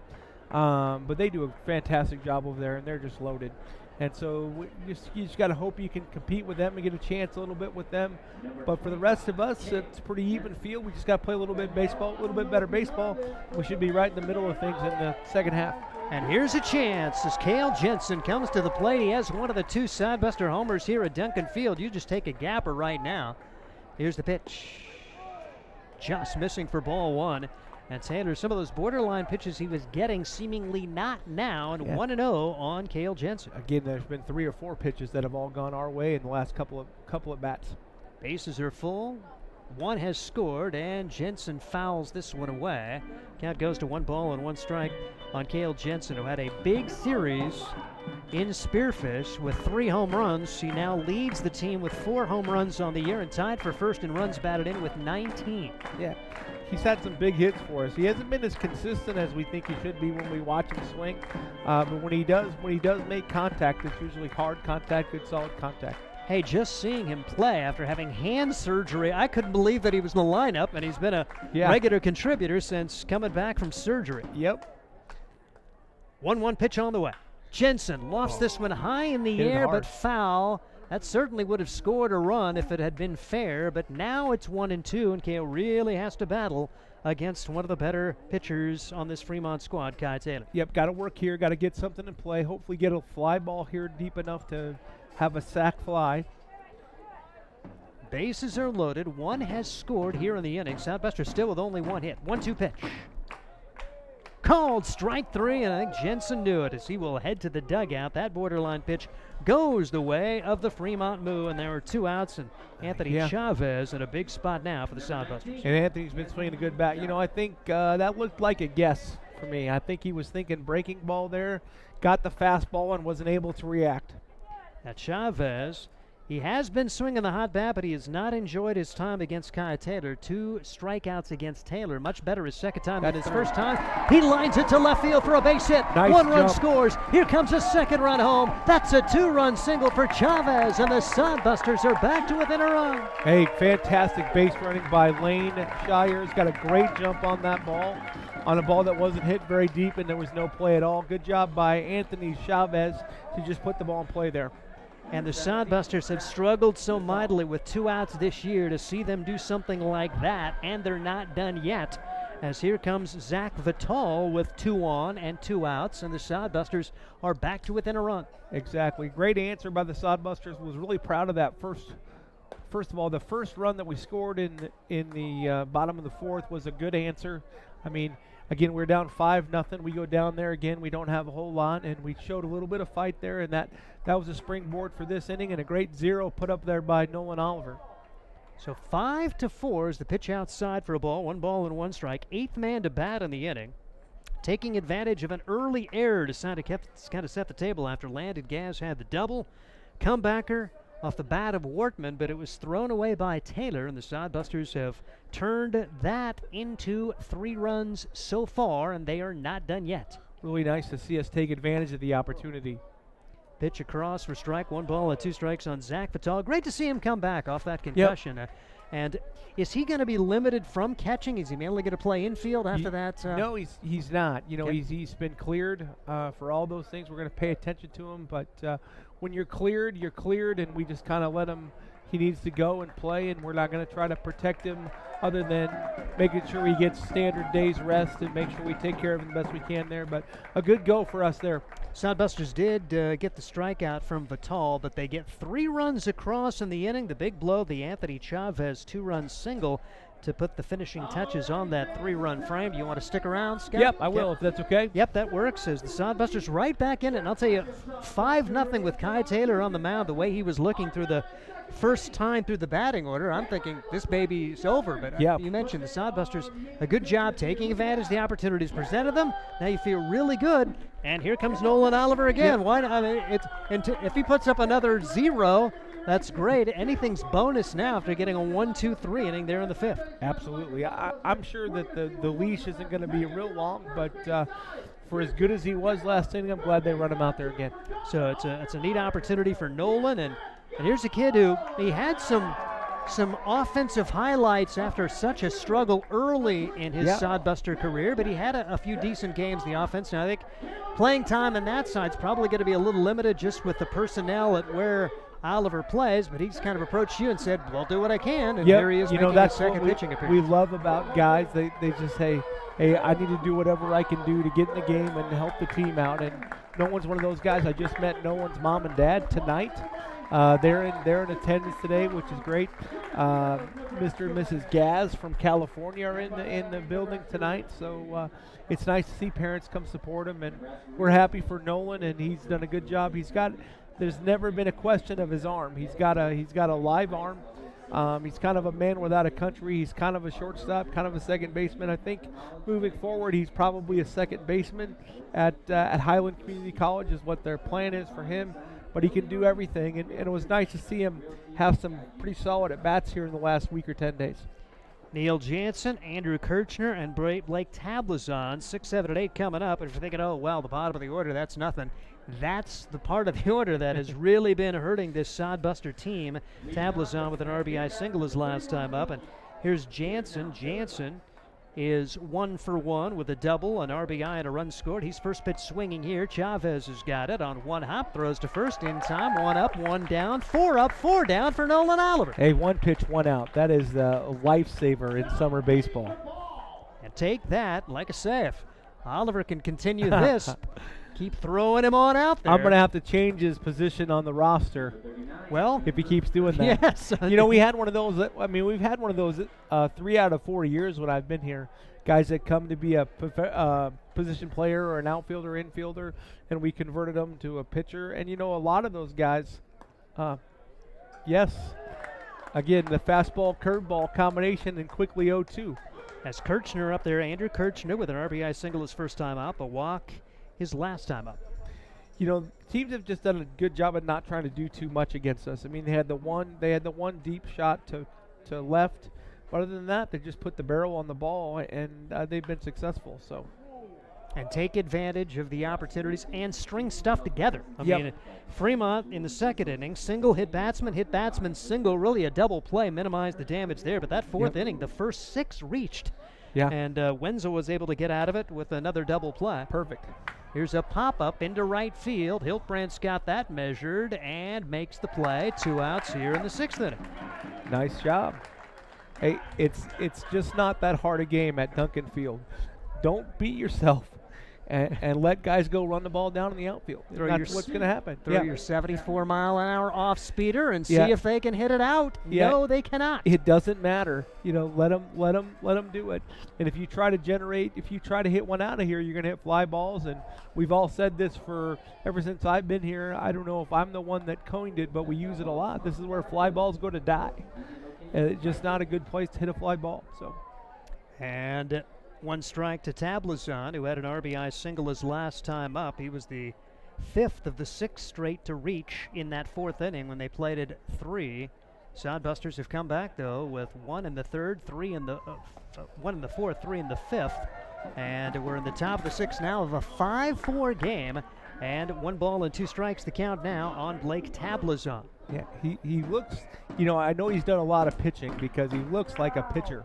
Here's a rifle shot to right field, but that's going to be relatively easy for Hilbrand, and there is 6 up and 6 down. Just how we wrote it up, Steve. And I am trying to remember 6 up and 6 down for a Sodbuster pitcher this year. Well, we use things that it's so many statistical anomalies. Suits is 0-2, and he's struck out 8, walked 1, and given up 4 runs. Yeah. Or 4 hits, in 8 innings, and he's 0-2. Yeah. It just, we had that one day with Tex who gave up he struck out 6 and gave up no hits and gave up 5 runs. Just crazy things. But yeah, I guess if you think about it for more than a second, you'll understand that the only thing that's consistent in summer baseball is inconsistency. So you just never know what you're going to get. And a new pitcher coming in, so they did get Kai Taylor out of there with his 84 pitches as he works his way through 5, but not into the 6th. The way he was going, I figured he was going to make it to the 7th or 8th. Boy, he looked good early for sure. Yep. Here comes Devin Fritsch now, 0-0, a 3.93 ERA, making his 6th appearance. In 12 innings, he's allowed 12 runs, 7 of them earned. He has allowed 11 hits, struck out 11, walked 13, and hit 3. So most of these Fremont pitchers, more strikeouts than walks. Fritsch is the exception. It's been an outstanding pitching staff as the Moo come in with a team ERA of 3.51. So Sodbusters have a chance against a bullpen guy to maybe grab their first lead of the day. Absolutely. We've been hanging in there. And again, you go back and you look at that 1 run that we scored in the bottom of the 4th. I think that was so important. Down 5-0. And we were able to get a run in there just to scratch one across, and that gives you a little bit of momentum. And then a couple good things go your way early in the 5th inning, and now it's anybody's ball game at this point. And Taylor, pretty good line for him, allows only 2 hits, 4 runs, 3 of them earned, walked 3, struck out 6, 2 big errors, 1 committed by him.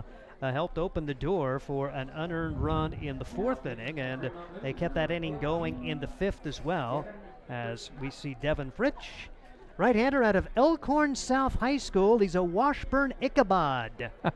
Yep. And Devin Fritsch in the spring had a 1.93 ERA in 4 2/3 innings pitched in the MIAA. So the Sodbusters, they will try to get going with Nick Jones, Landon Gaz, and Rusty Wortman. Jones 0 for 2 on the day. Nick, the other Sodbusters, to have a home run here at Duncan Field, has raised his batting average to .271.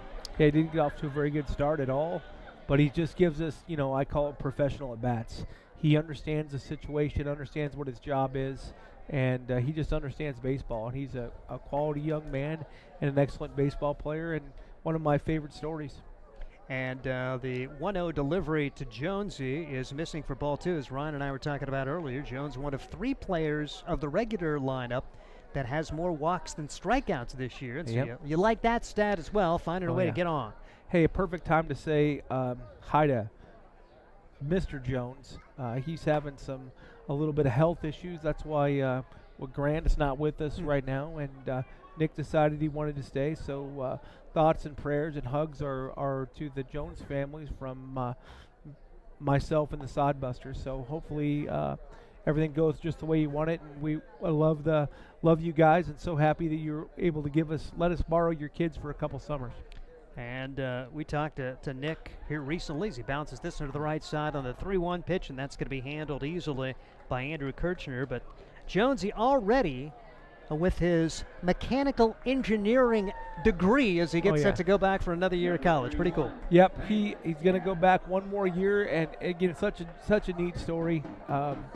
Nick, Coach Dawson, and I have become pretty good friends over the years, and he'll call me and Coach says, "Hey, I got this guy and this guy, but you need to take this guy." Well, the need to take this guy was Nick Jones last year, and and Nick turned that into. He hit the ball really well last summer for us, turned that into a fantastic year at Arkansas Tech, and changed his mind and going to go back again for another year of baseball. Very cool. Landon Gav's up there now. He had a big hit last inning, a double, and would come around to score a run on an error. 0-2 pitch on the way to Landon this time. He spins out of the way of that one off the arm of Devin Fritch. And need base runners down by a run here. Yeah, it's a lot easier said from the booth, but still, I say that all the time. Wear it. It's, for me, it's still 73 miles an hour. It still would hurt me. Yeah. It would, but it doesn't hurt for long. And he swings and misses here, and given the opportunity, he'd probably like to take those last 2 pitches back and wear it and be at first base. Instead, he's out, and now Rusty Wortman will come to the plate. Little anxious, kind of, he's really good when he lets the ball travel. Matter of fact, he's hit the ball hard twice tonight, but trying to pull that outside pitch, and good things don't happen very often when you try to do that.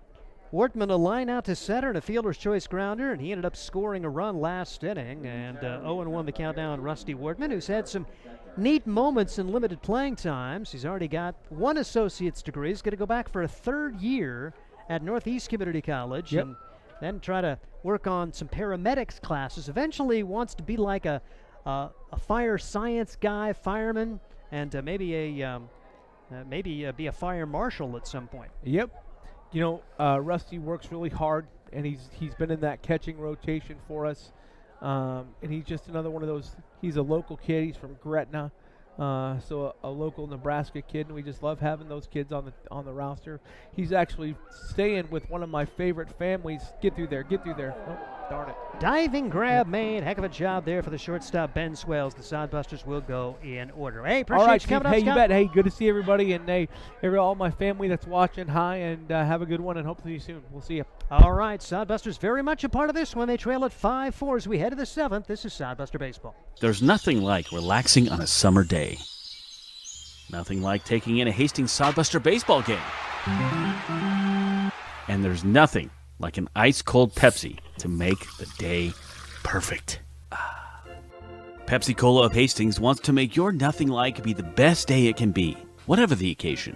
Enjoy your favorite refreshing Pepsi product throughout the Sodbuster season and make your nothing like memories. Pepsi Cola of Hastings, a proud sponsor of Hastings Sodbuster Baseball. Let's face it, we move our bodies around a lot. And sometimes things happen, a tweak, twist, pull, strain, ache, or pain. At Fisk Chiropractic and Sports Care, their goal is to restore your mobility, keep you moving, and ensure your rehabilitation is effective, efficient, and stress-free. Do you suffer from headaches and neck pain, lower back or sciatica? Call Fisk Chiropractic and Sports Care today.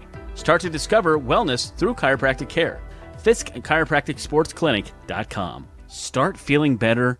Out of the 7th inning, Nolan Oliver back out for his 3rd inning of relief work for Hastings. Very much a part of the game, down 5-4. And once again, here's Ryan Valente. Something we didn't think we'd see today, with a couple of 1-2-3 innings by a position player. Nolan Oliver seeing limited time at the middle infield, and we even saw him come in at first base on the weekend series. So he has played all 4 middle infield positions. He is on the mound. Still yet to see the outfielder catch, but this is a guy who, he throws like he's he throws like he's a pitcher. He's got the velocity. He's got that off-speed stuff. We saw the strikeout stuff in the last inning, or inning number 5 rather, and he's got some heat under it. So, and 0 walks, 0 hit batsmen. You do that at Duncan Field, you can do okay. So Oliver comes back for his 3rd inning of work in relief of Luke Wenzel, as he gets wave in the miss there from Easton Steck. Steck had an RBI single in the 4th and was struck out in the 2nd inning. Same pitch, same result. Swing and a miss for strike 2. So both teams scoreless in the 6th. Same pitch, just a bit outside, according to home plate umpire Yeager. That's not a bad miss there. Now one, same pitch, but a little bit farther off the plate. No swing from Steck.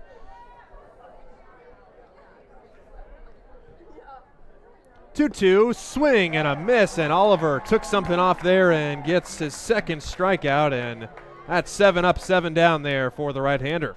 Scott Galusha now we're talking. He may change his position. May just be, infielder, pitcher/infielder instead of utility. Yeah, you've gotten to run into a little trouble pitching as far as durability and reliability. And I mean, Oliver, every time he's come in, this is the first close game he's been in, so he's really keeping this one close and has the Sodbusters right back in it. Look at that breaking ball right there. That one. That's the breaking ball of a starting or like a legit relief pitcher and not a two-way guy. That's same pitch, same result. My goodness. Oliver's got it going right now as Hobbs looks at 2 breaking balls. Count is 1 and 2. Into right center field. Hiltbrand coming in and makes the catch for out number 2. And they've got him so off balance. That's a 75-mile-an-hour pitch. But Hobbs got no read on it and flew out to right. We've seen, 4 flyouts to right from this team. They can't pull him. Just in the past 2+ innings, 4 flyouts to right field as ball one's up high to Ben Swales. Swales hitless on the day. He's 0 for 2 and was also hit by a pitch in the first. Fastball misses outside for ball 2. Pretty good pitch, but just off the plate.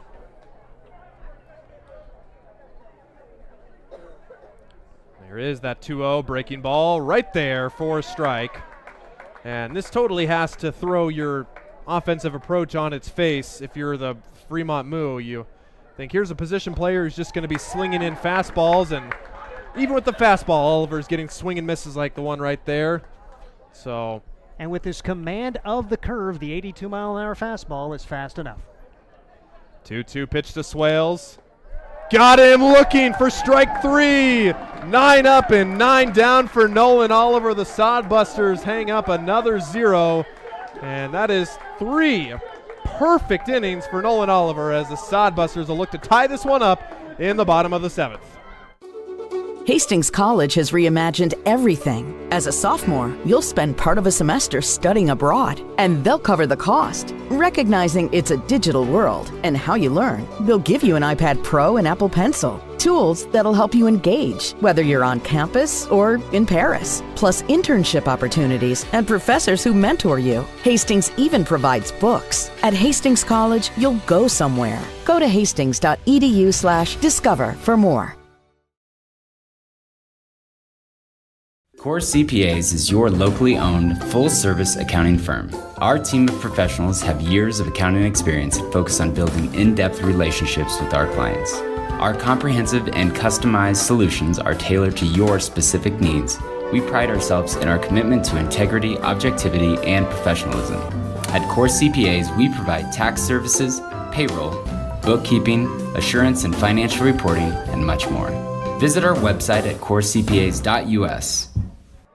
Stretch time in Hastings. Sodbusters made it a ball game. They just trail by 1 run after 6.5 innings as they will face Devin Fritsch once again in his 2nd inning of work. And he will face, the Sodbusters will face, they will send up rather, 8, 9, and 1, Josh Prinner, Lane Shires, and Kyle Hiltbrand to start off the 7th inning. I'm sorry I'm gushing, but Nolan Oliver's thrown 32 pitches. 8 of them have been balls. That's just it. And for the first time, we've called Hastings Sodbuster baseball this year 3 straight 3 up and 3 down innings, and this is by a middle infielder. And like I say, I think he's pitcher/middle infielder going forward after tonight. Definitely, this will be interesting. We'll have to see what Joel Skipper thinks, but that'll be interesting to see how Oliver is used here in the forthcoming. I mean, when you have a team ERA of 5.65, you look for all options you can. Like I say, Nolan Oliver certainly has earned another appearance with the way he's gone today, and he may come out for a fourth inning. I mean, how do you take him out? It's hard, but see how far the luck can run there. And I don't want to call it luck there, but Oliver definitely with the skill set. Seen him come on in position player appearance times, down by lots of runs in late innings. As Printer fouls that one off an ankle. Ooh, and I think I got a piece of the home plate umpire too, as that is going to send our home plate man Jake Yeager limping around, and we'll see the catcher for Fremont give him a minute. It's time and long. We'll go out and talk to his right-hander. Boy, that stings. You're an umpire. You've probably had it a few times. It always finds the gap in the padding somehow. Yeah. You wear all that equipment. You wear the protector, the shin guards, the helmets, even the feet protector on some of them. It looks like Yeager has those, just little protective covering over his shoe tops, and it'll still find a way. As Vinny Carone, the pitching coach, is out to just make sure that Jake's okay, but I think we're set to go again here in the bottom of the 7th inning. And speaking of Yeager, he has had a pretty good zone all night. We've seen the good, we've seen the bad here at Duncan Field, but for Yeager, had a pretty good zone tonight. 2-1 to Josh Printer, high for ball 3. Fastball from Fritsch at 86, so Sodbusters have seen a steady dose of 85 plus on the fastballs from Fremont pitching so far tonight. Grounded through the left side for a base hit for Josh Printer. And Sodbusters have their leadoff man on in the 7th via the single. And that is the tying run. How does Hastings play with their number 9 hitter up there? Lane Shires had a really good at bat his last time up, walked and scored a run. Is he sacrificing here in the 7th? We saw Shires show bunt early in the count, but just one time. But had to guess a bunt definitely would not be out of the question here. There it is, but that hit Shires in the box. And that'll be a foul ball. Got the bunt down, just got a little too eager and hit the ball before running out of the box. But thankfully, before out of the box. Big difference if you hit it after. We'll see what happens here. Shires down 0-1. Shows bunt. Breaking ball. Throw to second is not in time and gets away from Swales. Long behind the plate, threw the ball even though there was nobody covering, and Swales kind of had to lay out just to keep the ball in front of him. So Printer steals second on ball 1. And now you have a runner in scoring position, the tying run with nobody outs. We'll see if Shires is still bunting. He is, and fouls it back to the screen. And that all but takes the bunt sign off now with 2 strikes.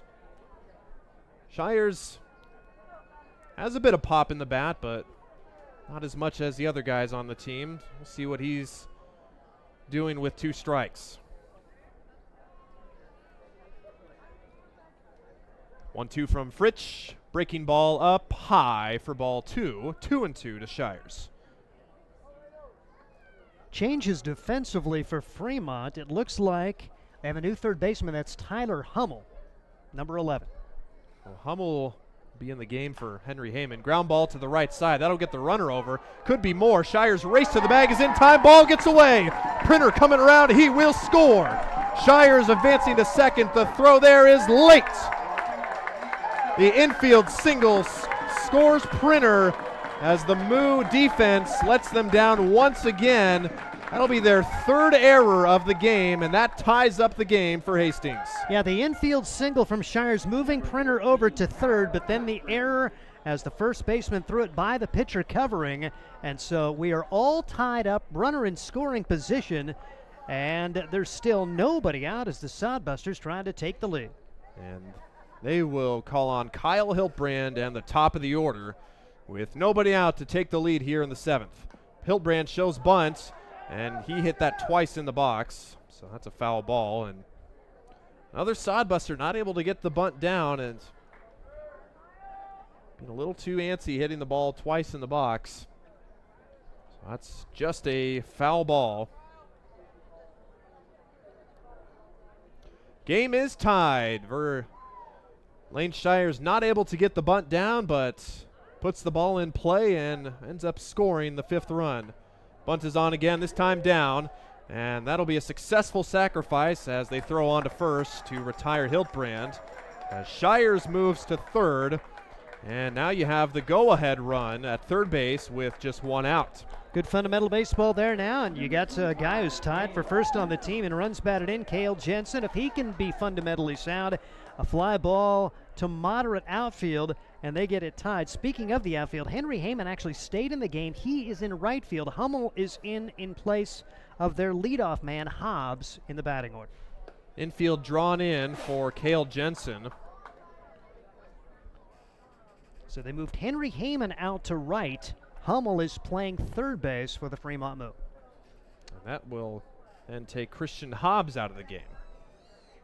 Breaking ball blocked by Long behind the plate. Even with the infield in, the power of Jensen can easily get a ball right past an infielder. Even a fly ball and a sac fly could get Shires home, who has some speed. Ball 2 inside. Make that ball 3 rather, as they missed with 3 straight. You have Anthony Chavez on deck.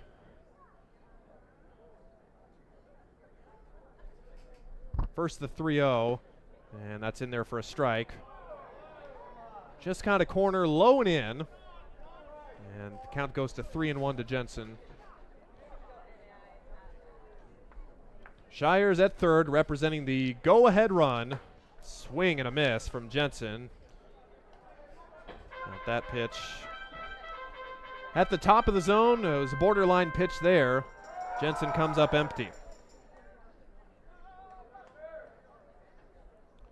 Swing and a miss, and Jensen chases the high fastball, and he's retired. Great bounce back from Fritsch on the mound to come back from 3-0 to retire Jensen on strikes.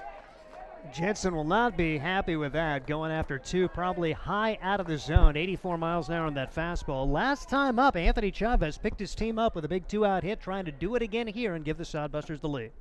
This one has to be a hit, now with 2 outs. Way outside, good stop from Long. Keep Shires at third. 2 innings left to go. Sodbusters tie the game on an infield single and an error from the Fremont Moo defense. Knocking on the door to take the lead. Swing and a miss, and Chavez chased a ball in the left-handed batter's box for strike 1. So instead of 2-0, now 1-1. 6 hits for Fremont, 4 hits for the Sodbusters. Pitch is a generous call on the outside corner for strike 2.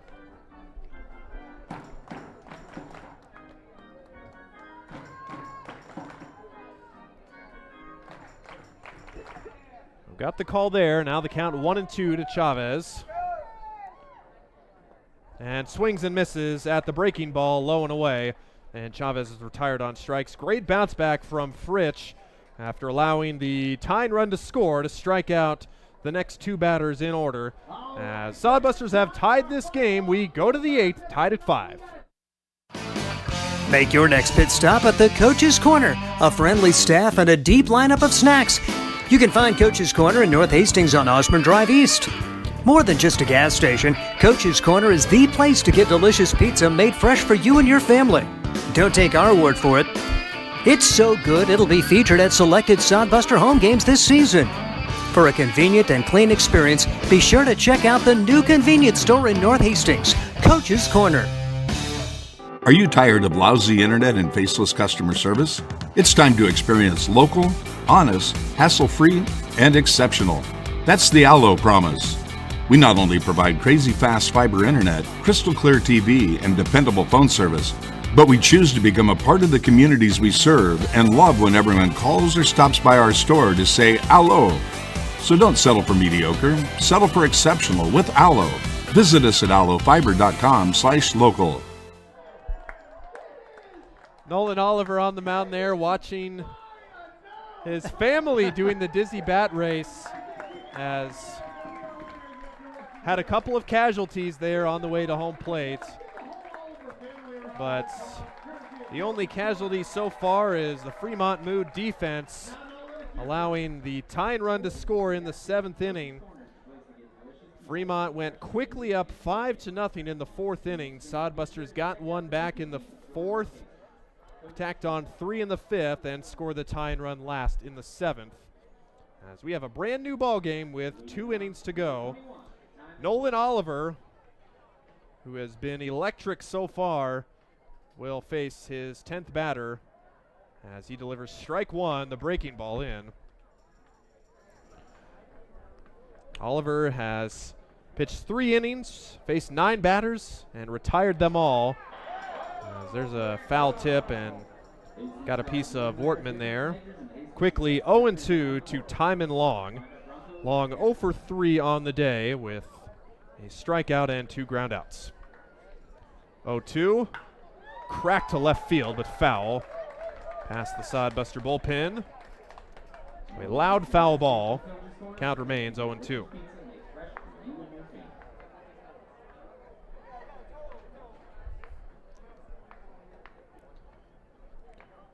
Nolan from the wind.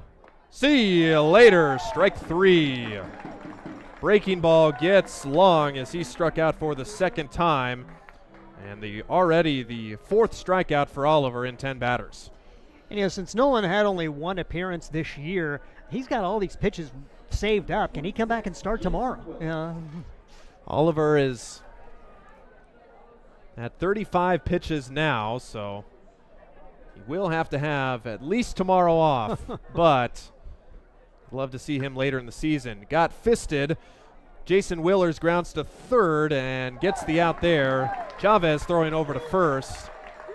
That ball almost looked like it was going to hit Willers. Surprised he swung at it, even got a piece of the barrel on it. But he grounds out softly, and that's 2 up, 2 down for Nolan Oliver. And Anthony looking really solid at 3rd base, looking very comfortable. Had to go ways to his left, but knew he had time with Willers running, and 2 quick outs for Henry Heyman. Heyman takes strike 1. At breaking ball, Oliver has located it very well, and Fremont has had no answer so far. Fastball chopped towards the Buster dugout. And quickly 0-2.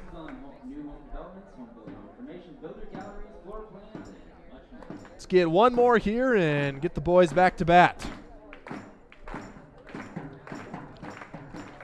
Heyman chops it. Oliver rushes in. Off balance throw in time. He is automatic. Nolan Oliver 12 up, 12 down. Makes a tough play and look routine as he gets the 3rd batter of the inning to retire his 12th in a row. Sodbusters coming to bat in the 8th, looking to take the lead. It's 5-5. Hi, I'm a baseball umpire. My job can get pretty stressful. I have to keep my eyes open at all times, and if I don't make the right call, people boo me. So to relax, I visit a Nebraska lottery retailer like this one and buy some scratch tickets. It always calms me down. Hey, you cut in line. I did not. All right, you're out of here. Hey, he didn't cut. All right, you're out of here. I feel better already. The Nebraska Lottery. Top prize odds. There's nothing like relaxing on a summer day. Nothing like taking in a Hastings Sodbuster baseball game. And there's nothing like an ice-cold Pepsi to make the day perfect. Pepsi Cola of Hastings wants to make your nothing like be the best day it can be, whatever the occasion. Enjoy your favorite refreshing Pepsi product throughout the Sodbuster season and make your nothing like memories. Pepsi Cola of Hastings, a proud sponsor of Hastings Sodbuster Baseball. Crunch time here in Hastings. It's the bottom of the 8th inning. Sodbusters tied this one up, looking to break through here against Fremont here in the home half of the 8th inning. Ryan Valenta, Steve Stein bringing you game 1 of 2 of the short 2-game series against Fremont before the Sodbusters will hit the road this weekend. Sodbusters have 4, 5, and 6 due up against Devin Fritsch. And for the first batter in the 4 spot will be a pinch hitter. And wondered if we'd see him tonight. It's Marcos Cabranes. Not in the original lineup, but with Zach Vital 0 for 3. I want to give the Puerto Rican a shot to get on base here. First pitch to him is a strike on the outside part of the plate. Just a couple innings ago, Marcos had shorts on in the dugouts, not thinking he would play today. And here he is, taking ball 1 in the 8th inning. 1-1 to Cabranes.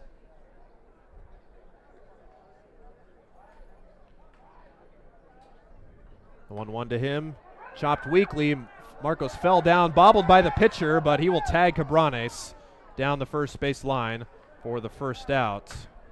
Tough play all the way around. Fritsch bobbled, but Cabranes basically fell coming out of the batter's box, and so once Fritsch basically blocked the path, he was going to get the tag out, even though he didn't make the play real cleanly. An unusual first out, but it's an out on the scorebook and the scoreboard. The old 1 unassisted to get the out. Cabranes retired. Nick Jones into left field for a base hit. First pitch swinging and first pitch singling. And our boy Cream has a hit. He's on with 1 out.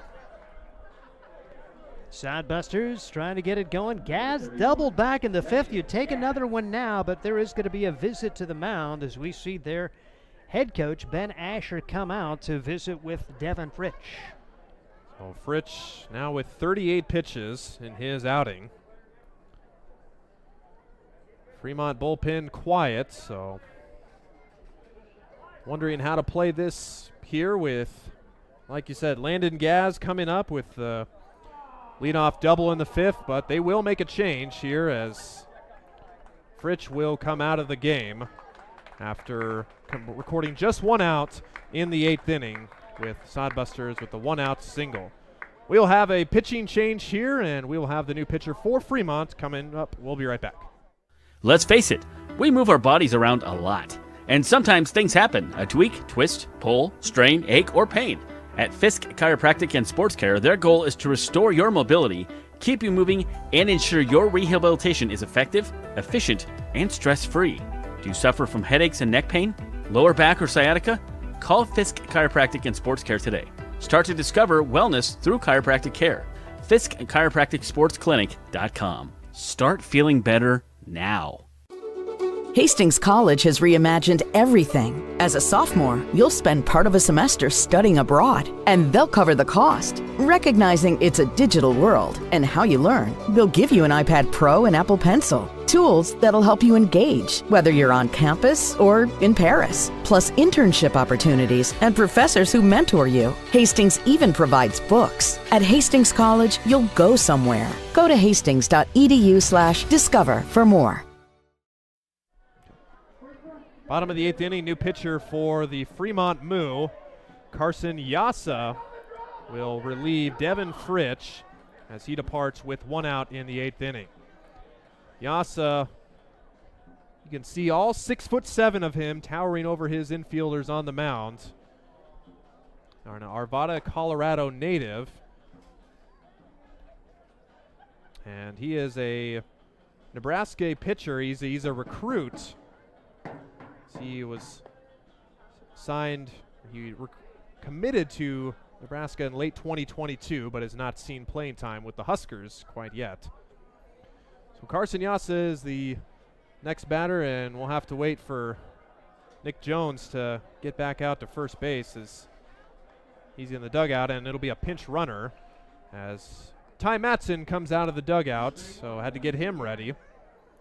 So Matson runs it first for Jones. They sacrificed the big bat for a little bit of speed, but then again in the late innings, need to push ahead that go-ahead run. Well, you're thinking right now, a run here, 3 outs in the 9th, and let's get out of here. Well, Landon Gaz doubled in his last plate appearance. Will bat here with 1 out. First pitch from Yasa, fastball. right there for strike one.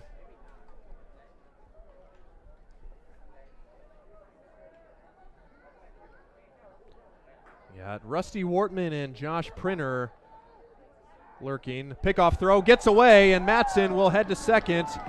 And that bounces off the fence back as Matson in there easily. So an error on the pitcher right into the game. And that puts the go-ahead run in scoring position with one out. Now you just need to find a little bit of green somewhere. And with the speed of Matson, you can probably get him home. And boy, oh boy, I mean, never really got squared up at all. Just tried to whip it over there and nowhere close to being accurate on that. Maybe that'll mess up his pitching as well now. Matson dancing around second. Yasa delivers.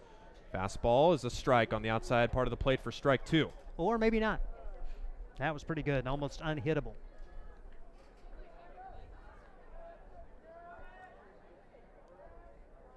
Shadows playing a little tricky in the outfield now with the sun setting. 0-2 is missing outside for ball one. 1-2 to Landon Gaz.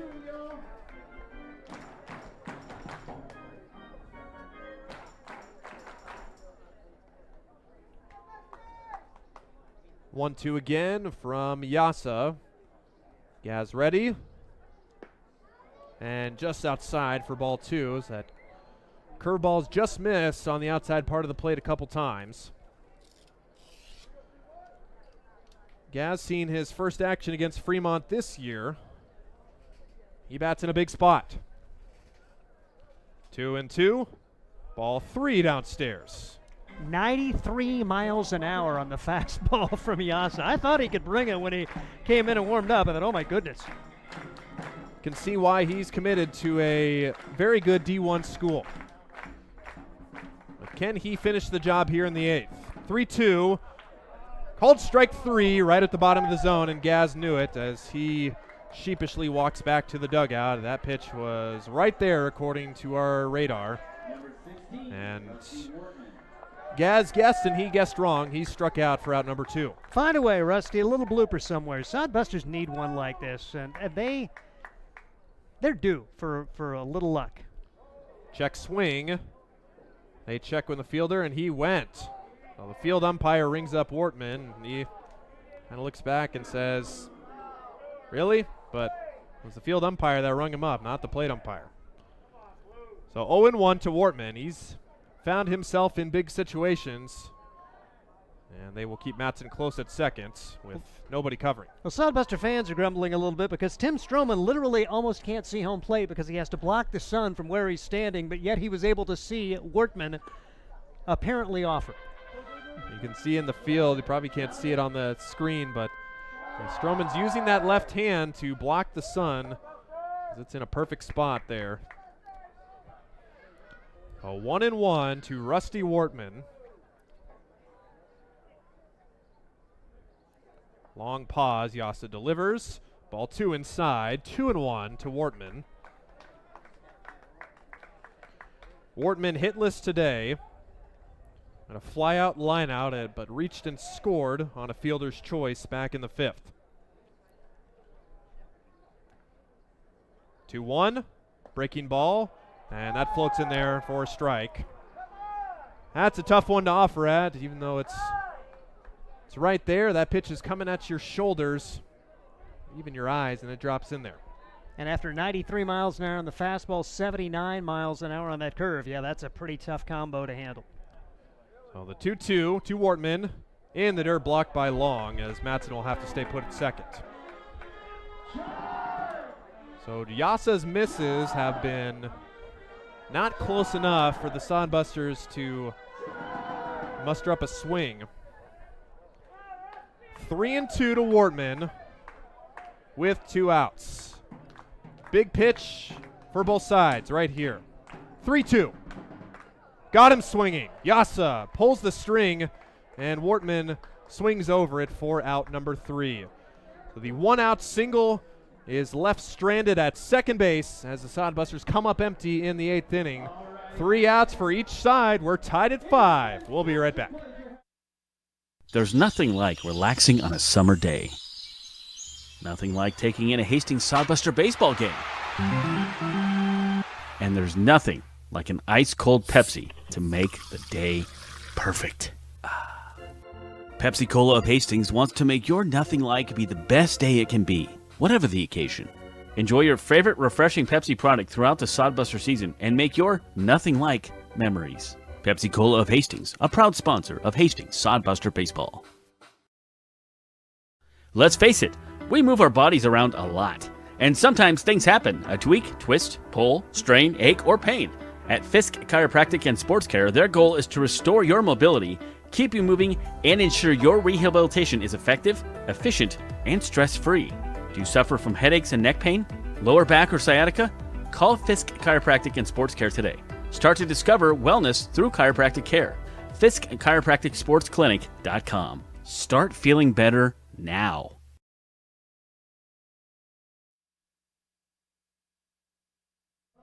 Top of the ninth inning, Duncan Field. Sweet Caroline will try and push the Sodbusters to a ninth inning victory. Both sides need a run to be victorious in game one of this contest.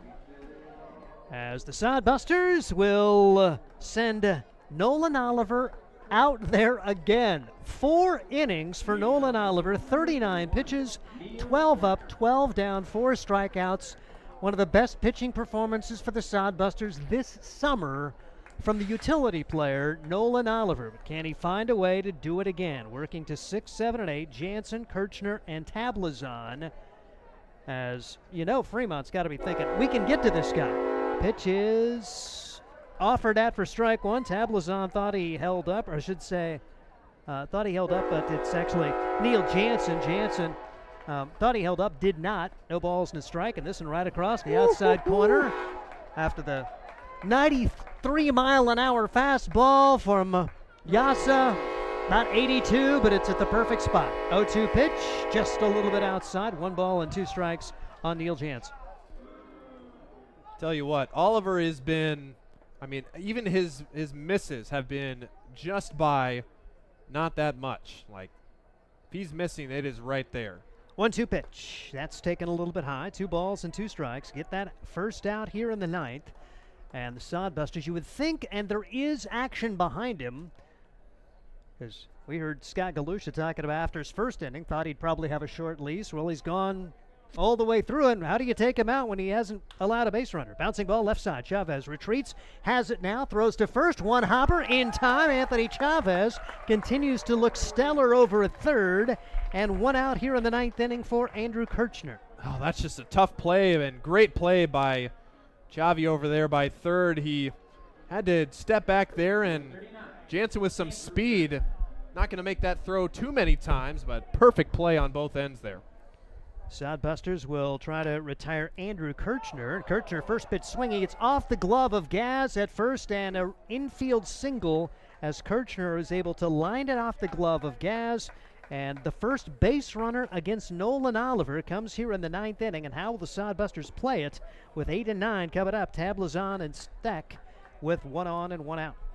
Good effort by Gaz, but, you know, with the Oliver not used to pitching, was a little late covering over there at first. If he gets off the mound right away, which he was a little late, if he gets there right away, you might have a shot at throwing him out there. But still got the double play in order here. Here's Tablazon, and he takes strike 1. No balls and 1 strike. He's not a real big double play candidate, but he did ground into a double play back in the second inning, 4-6-3. Then he had an RBI single overall, 1 for 3 for Tablazon, batting in the 8th spot. Runner does not ghost. Pitch swung on and missed. Beautiful off-speeder there, and Tablazon down to the count, no balls and 2 strikes. One thing we've not seen Fremont do much today, and it probably they just haven't had the right guys on, but they haven't really got their run game going much. Will they try to put the runner in motion? A pretty small lead over there for Kirchner, and called strike 3. Tablazon down, looking 2 outs here in the ninth as Easton Steck will come to the plate. Had to wonder, that's Oliver's first time pitching out of the stretch. I wondered, well, man, how comfortable is he switching? He's been through 12 batters in the windup. That answers that question right there. He's okay.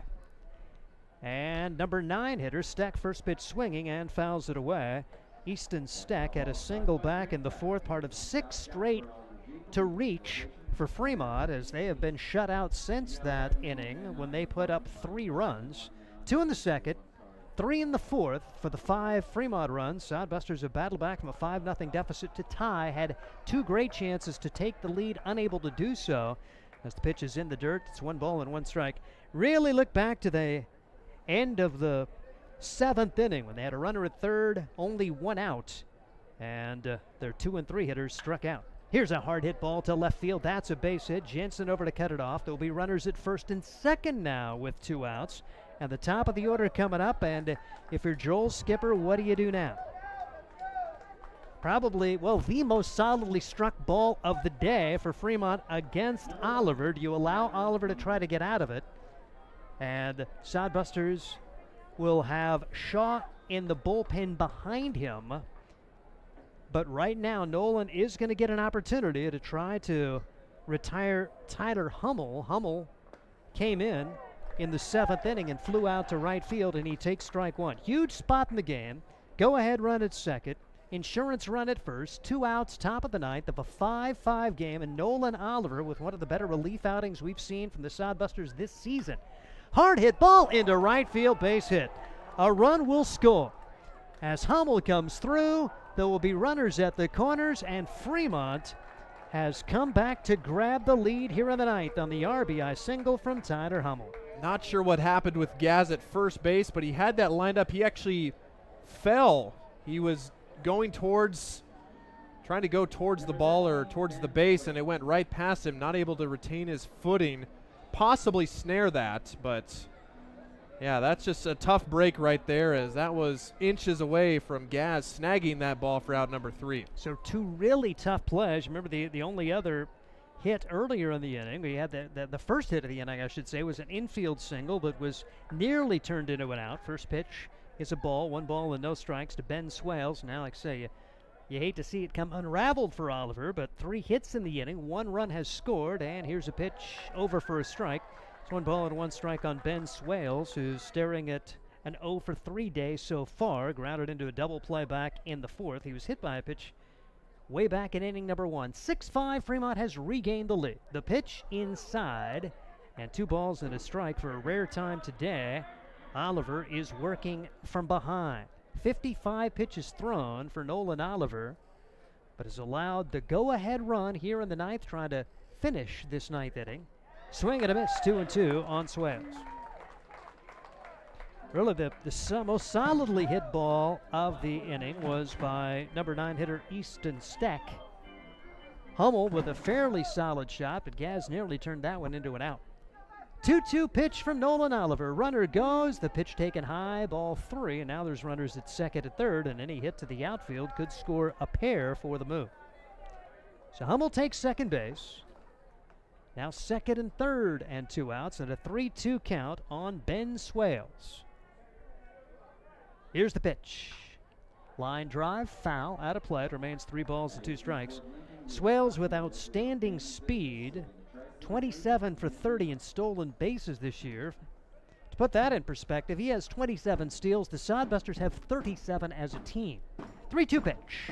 Swales checks swing and fouls it up into the stands. It remains 3 balls and 2 strikes. Pretty good battle going here, and a huge at bat in the course of this game. It's already 6-5 Fremont. If Swales wins the battle, a couple of more insurance runs there for the Moo, with the Sodbusters coming to bat in the 9th.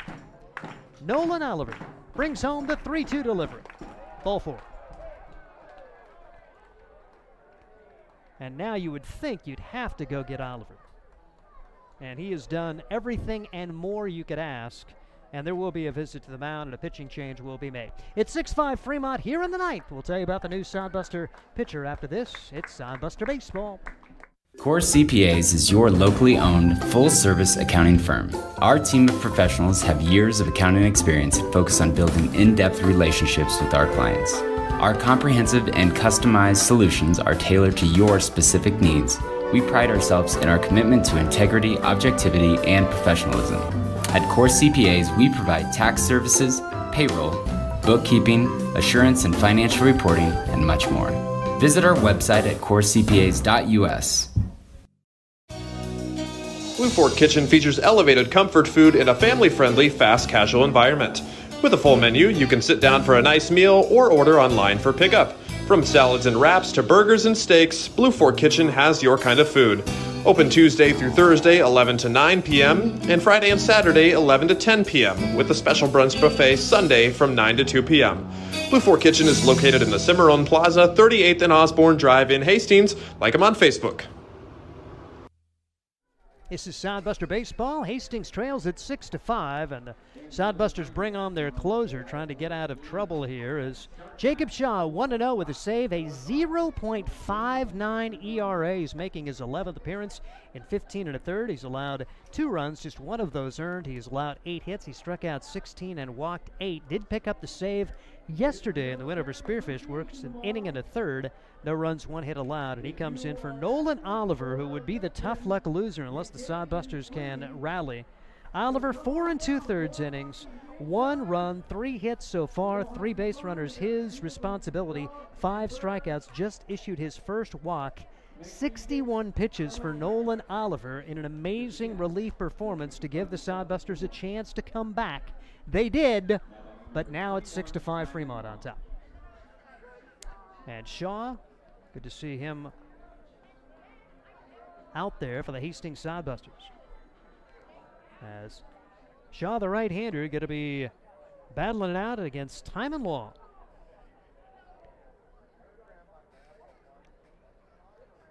Long stands in the right-handed box, and the pitch is over for a strike. No balls and 1 strike. Long, tremendous player, but he's 0 for 4 today. If ever a guy was due, 283 for the year, a team best 7 home runs.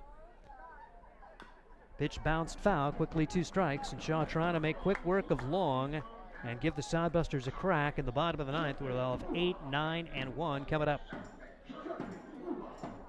6-5 Fremont on top of Hastings. As Shaw brings home the pitch. Bouncing ball foul again over on the third base side. It remains no balls and 2 strikes on Timon Long. A 1-out infield single, 2 more singles would eventually plate a run, and then a walk. End of the day of Nolan Oliver, who was 13 up and 13 down in relief before this inning. 0-2 pitch, I should say, 1 out into this inning. Then allowed that infield single. Kirchner, the first man to reach. Came back to get a strikeout, 1 out away from sending it to the bottom of the 9th with a tie, but could not get that 3rd out. 1-2 pitch. Just misses. 2-2 on the 86 mile an hour from Jacob Shaw. Little bit low. Maybe. 2-2 pitch on the way. Popped up, right side. Is that in no man's territory? Look out, Long run. Hiltbrand makes the catch in foul ground, and the Sodbusters end the threat. Fremont scores a run.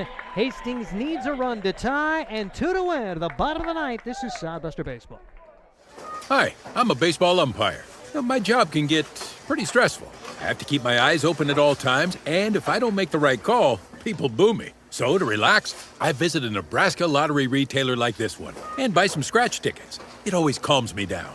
Hey, you cut in line. I did not. All right, you're out of here. Hey, he didn't cut. All right, you're out of here. I feel better already. The Nebraska Lottery. Top prize odds vary by game. There's nothing like relaxing on a summer day.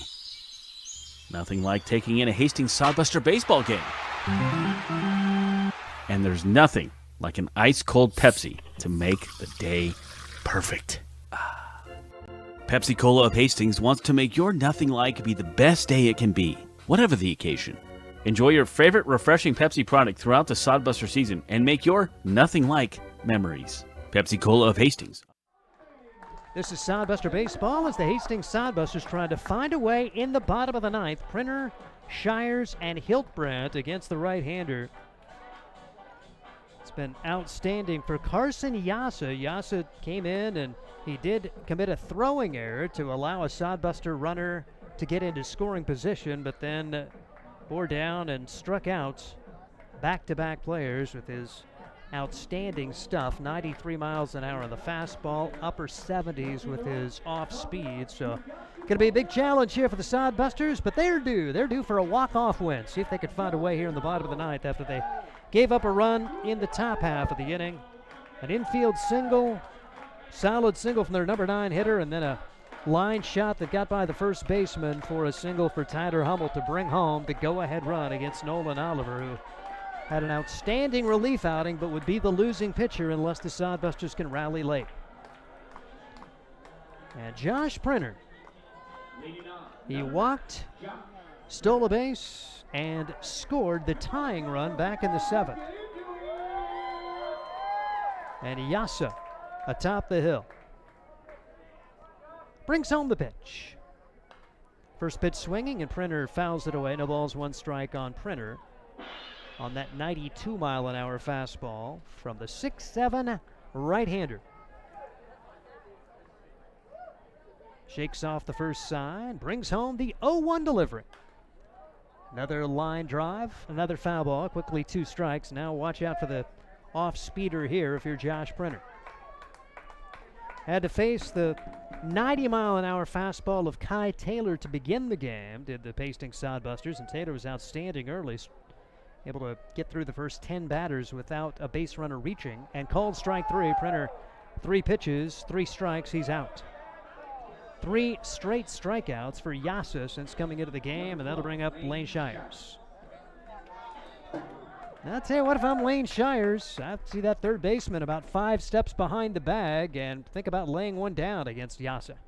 He squares to bunt, and it got by cleanly, and it hit the home plate umpire. And that stings. I think Shires got the bat down, unless it was redirected off the bat of Shires, but I think he pulled the bat back. I think the catcher missed it, and it got Jake Yeager cleanly.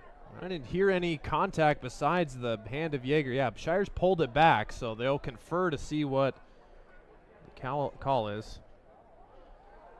As now... Are they calling it a strike? Ooh. I don't know about this one. Yeager getting some help from field umpire Tim Stroman. And Joel Skipper down to ask for an explanation. But Shire's a good idea. But I believe the count's going to be 0-1. We haven't officially seen the call at this point, but Hastings didn't look enamored with the way things went. Yasa brings home the pitch. Off speed is taken high. Shires needing to get aboard here as the Sodbusters have 1 out, nobody on, down by a run here in the 9th. The pitch. Fastball misses low. They did call that first pitch a strike. 2-1 the count now on Shires. Yasa brings home the 2-1 delivery. Swing and a miss at 1 in the dirt, and Shire's not going to be happy with that. Going after that one. 92 miles an hour, but way out of the zone. But that's so easy up here. That coming in so fast. You got to react so quickly. 2-2. Yasa trying for a 4th straight K. Here's the pitch. Goes fastball and low. 3 balls and 2 strikes on Shires. Sodbusters need a base runner to put a little heat on Fremont. A run on 3 hits for the Moo in the top of the 9th to take the lead. Sodbusters trying to battle here in the bottom of the frame. 3-1 pitch on the way. 3-2, I should say, and it's fouled away. Good job there, as that may have gotten a piece of the catcher. He signals that he's okay to the home plate umpire, Jake Yeager. So it remains 3-2 on Lane Shires. Lane, a Kearney guy. Took a couple of weeks away from the team. Glad to have him back. Exercise science major, pre-chiropractic in college. 3-2 pitch on the way. Bouncing ball back up the middle. Second baseman Tablazon's got it. 2 outs. Tablazon throws over to first baseman Andrew Kirchner, and now Hastings down to its final out as they'll have the top of the order, Kyle Hiltbrand, coming to the plate. So Sodbusters did put the ball into play, but unable to get a base runner on, and now Hiltbrand is the last hope. Kyle Hiltbrand, one of the newcomers for this Hastings squad. Californian, but Western Oregon takes ball 1 ball and no strikes on Kyle Hiltbrand. 6-5, Fremont on top. Bottom of the 9th. Hastings trying to find a way to beat Fremont for the first time this year. The Moo on the verge of going to 7-0 against their Nebraska rivals. Pitch is in there for a strike. 1 ball, 1 strike. Sodbuster fans aren't so sure. 1-1 delivery. Just missed. Lawn dart. 2-1. That bounced 4 feet in front of home plate and pretty much over the left-handed batter's box. Haven't seen one miss that badly for Yasa, but 2-1 pitch. Bouncing ball back up the middle into center field for a base hit. Tying run aboard for Hastings here in the 9th on a Kyle Hiltbrand single. He's aboard for the 2nd time today. And Cale Jensen comes to the plate, representing the winning run. You know, you throw a 90-mile-an-hour fastball over home plate. You like to dream. This is the guy you probably want up there if Cale can connect. Power versus power. Somebody's got to win this matchup here. Hiltbrand, a decent lead, pitch high and tight, 1-0 on Cale Jensen. The fact that he even offered just a little bit of a swing there tells me that Jensen wants to swing here and he wants to end this right here. He's probably disappointed on those last 2 at-bats as he struck out. Now the ball in the dirt and it's into second. Now Jensen can totally change his thinking right here. And he singled to the outfield, and we have a tie ball game. Hiltbrand in scoring position on the wild pitch. Jensen walked and scored the first run back in the 4th, but struck out in the 5th, struck out in the 7th. Overall, he's 0 for 3, but a huge chance here in the bottom of the 9th, 6-5 the score. Lefty Jensen against the right-hander Yasa, trying to nail down the save. The 2-0 delivery. Misses for ball 3. 3 balls and no strikes. Anthony Chavez hoping for a chance. He has probably the biggest hit of the game for the Sodbusters, that 2-out, 2-run single back in inning number 5. He waits on deck. Jensen probably taking here, and that's across for a strike, 3-1. Remember last time Jensen got ahead 3-0 back in the 7th inning. That was against Fritsch. Fritsch came all the way back to get him. That was a huge strikeout with a runner at 3rd and less than 2 outs, and the Sodbusters had a chance to take the lead there, and Jensen probably swung at ball 4 as he went after one down low. 3-2 with 2 outs. Sodbusters down to their final strike, trailing at 6-5 here in the 9th. The Fremont Moo trying to get off the schneid a little bit. They'd lost their last 2 to Oahe at home. 3-2 pitch on the way. High for ball 4. Yasa's hat came off there. He tried to throw it so hard. 93 miles an hour on that fastball. And now the Sodbusters are an Anthony Chavez double away from winning this darn thing. This would be picture perfect for Chavez. Yeah, you said he's had that big hit in the 5th, but that was sandwiched in between 3 strikeouts. Another guy, like you said, he can plug the gap, and you see left field over there, even the corners playing really far off the line. Chavez, first pitch swinging, pops it up, foul territory, out of play. No balls and a strike on Chavez. You mentioned the up and down day. That 5th inning 2-out single, though, really gave the Sodbusters hope. That made it a 5-4 game at the time. Hastings would plate the tying run in the 7th inning. But Fremont would take the lead in the top of the 9th. That's where we stand now. 6-5 the score, and Chavez went after ball 1 up in his eyes so hard. 92-mile-an-hour fastball right up there and just could not lay off. And now it's really going to be tough on Chavez. What do you expect? Fastball, off speed, all of the advantage to Yasa now. So he will work out of the stretch. Tying run out there at second base in the person of Kyle Hiltbrand. Chavez trying to put it in play. Jensen the winning run at first. Here's the pitch. Off speed, just off the outside corner. Really good spot there for Yasa. Just could not get the call, trying to make Chavez chase. And now, after showing him the 79-mile-an-hour off-speeder, look out for the heater here. Yeah, that's a pitch, right, the pass pitch that we've seen Chavez swing and miss at twice earlier today. So that's a great plate discipline and just great learning ability. Most guys, they want that pitch so badly they can't lay off it. Good layoff there from Chavez. Chico State product at the plate. 1-2 pitch. Another good take out of the zone. 2-2 on Chavez, who's got a major in kinesiology. Thinking about pre-chiropractic before it's all said and done. Was a red shirt at Chico State. Good to see the Californian and Hastings in a big spot here. 2 on, 2 outs, 2-2 the count. Yasa's pitch. Foul ball. Good job there for Chavez to hang in. It's still 2 balls and 2 strikes on Anthony Chavez. Did make a trip to Nebraska earlier in his life for a youth baseball tournament. But now here for the summer for the Hastings Sodbusters. 2-2 with 2 outs. The pitch. Curveball swung on and missed. Beauty for Yasa. And the Sodbusters are turned away on the home field against the Fremont Moo. They threaten in the 9th, but cannot score. And Fremont wins it by a score of 6-5. We'll talk about it right after this timeout. This is Sodbuster Baseball. Core CPAs is your locally owned, full-service accounting firm. Our team of professionals have years of accounting experience and focus on building in-depth relationships with our clients. Our comprehensive and customized solutions are tailored to your specific needs. We pride ourselves in our commitment to integrity, objectivity, and professionalism. At Core CPAs, we provide tax services, payroll, bookkeeping, assurance and financial reporting, and much more.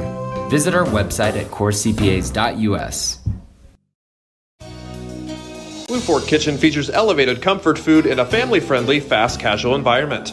With a full menu, you can sit down for a nice meal or order online for pickup. From salads and wraps to burgers and steaks, Blue Fork Kitchen has your kind of food. Open Tuesday through Thursday, 11 to 9 p.m., and Friday and Saturday, 11 to 10 p.m., with a special brunch buffet Sunday from 9 to 2 p.m. Blue Fork Kitchen is located in the Cimarron Plaza, 38th and Osborne Drive in Hastings. Like them on Facebook.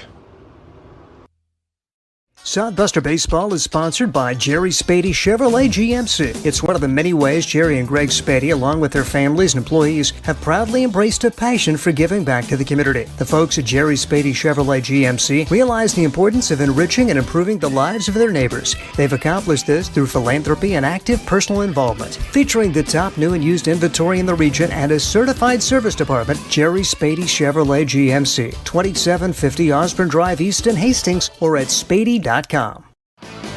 Make your next pit stop at the Coach's Corner, a friendly staff and a deep lineup of snacks. You can find Coach's Corner in North Hastings on Osborne Drive East. More than just a gas station, Coach's Corner is the place to get delicious pizza made fresh for you and your family. Don't take our word for it. It's so good it'll be featured at selected Sodbuster home games this season. For a convenient and clean experience, be sure to check out the new convenience store in North Hastings, Coach's Corner. Hastings Sodbusters come up just a little bit short, 6-5. And I'll tell you what, Ryan Valenta, fun baseball today. You'd love to come out on top on a few of these, but it was a very entertaining game here at Duncan Field. Yeah, you get out to a 5-run deficit, you think, oh, here we go again. But great job by the guys to claw back to make it a 4-run game, then a 1-run game after those few errors, and then you tie it in the late innings, but ultimately just fall a little bit short. And yeah, like you said, even though they lost, that 8th and 9th innings were just really fun to call and really fun to be a part of here tonight. Fremont led the game 2-0 after an inning and a half as they played 2 runs in the second. They would add 3 in the fourth to go up 5-0. Sodbusters get an unearned run in the fourth to make it 5-1. The 3 runs in the 5th inning, keyed by Anthony Chavez, 2-run single. That makes it 5-4. They tie it up in the 7th. Get great relief pitching to give themselves a chance, but then give up a run in the top of the 9th. And Fremont got some good relief work, and they're able to hold on and win the game by a score of 6-5. Taking a look at the offensive highlights, not many for the Sodbusters. They have 5 runs on the 6 hits on the day with no errors. Fremont 6 runs, 9 hits, 4 errors, and pretty much up and down the lineup. Hiltbrand had a hit. You had Chavez with that 2-run single. He goes 1 for 5. Nick Jones went 1 for 4. Landon Gaz 1 for 4 with a run scored. Rusty Wortman scored a run. Josh Printer 1 for 4 with a run scored.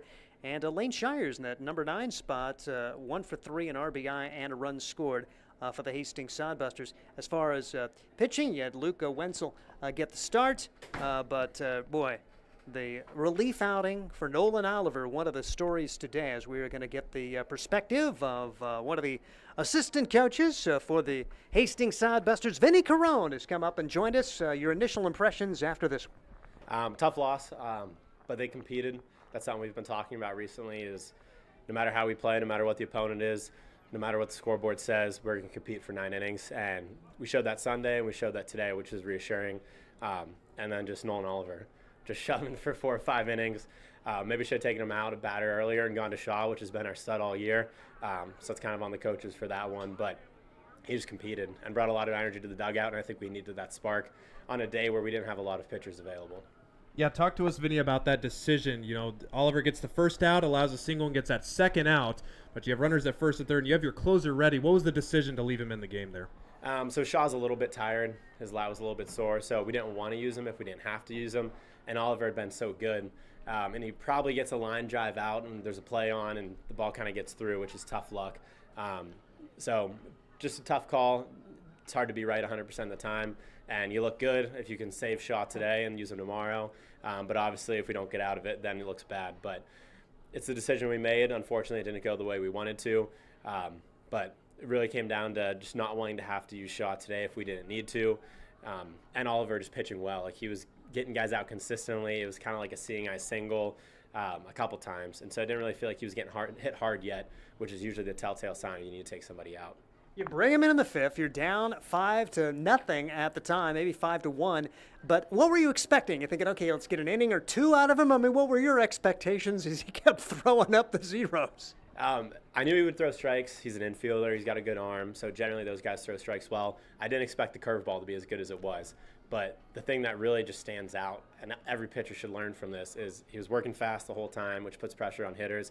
He was projecting confidence, which again makes hitters uncomfortable when you're just there as confident as possible. And he's throwing a ton of strikes. He was 0-2, 1-2 on almost every single hitter. And guys aren't going to hit well when they're down 1-2 or 0-2. And statistics just tell you that. So a lot to learn from that performance for our pitchers, and hopefully that motivates some of the other guys to resemble him a little bit too. And how about the starting pitcher, Luke Wenzel? You know, he's struggled all season, has had a lot of command issues, had that, technically faced the minimum in the first and the third inning, even though he allowed 5 runs, 6 hits. Think he looked a little better out there today? What does he have to improve on here still on the mound? Yeah, I thought it was a gutsy performance for Wenzel. He, like you said, struggled a little bit with command. He came out yesterday and threw well, got the first 2 batters out, then lost it for a hitter, gets a couple guys on, and then puts a slider over the heart of the plate, and a good hitter puts it out of the ballpark. So I still thought he pitched pretty well yesterday, except for like 2 batters. And then today he did a pretty good job. He gave us what we needed. We needed 4 or 5 innings from him. And the 3 spot that he gave up in the 4th inning was really just kind of seeing eye singles again. It was not a result of him walking guys, making bad pitches. They just hit the ball and put the ball in play. And you can live with that as a pitching coach, and you can live with that as a pitcher.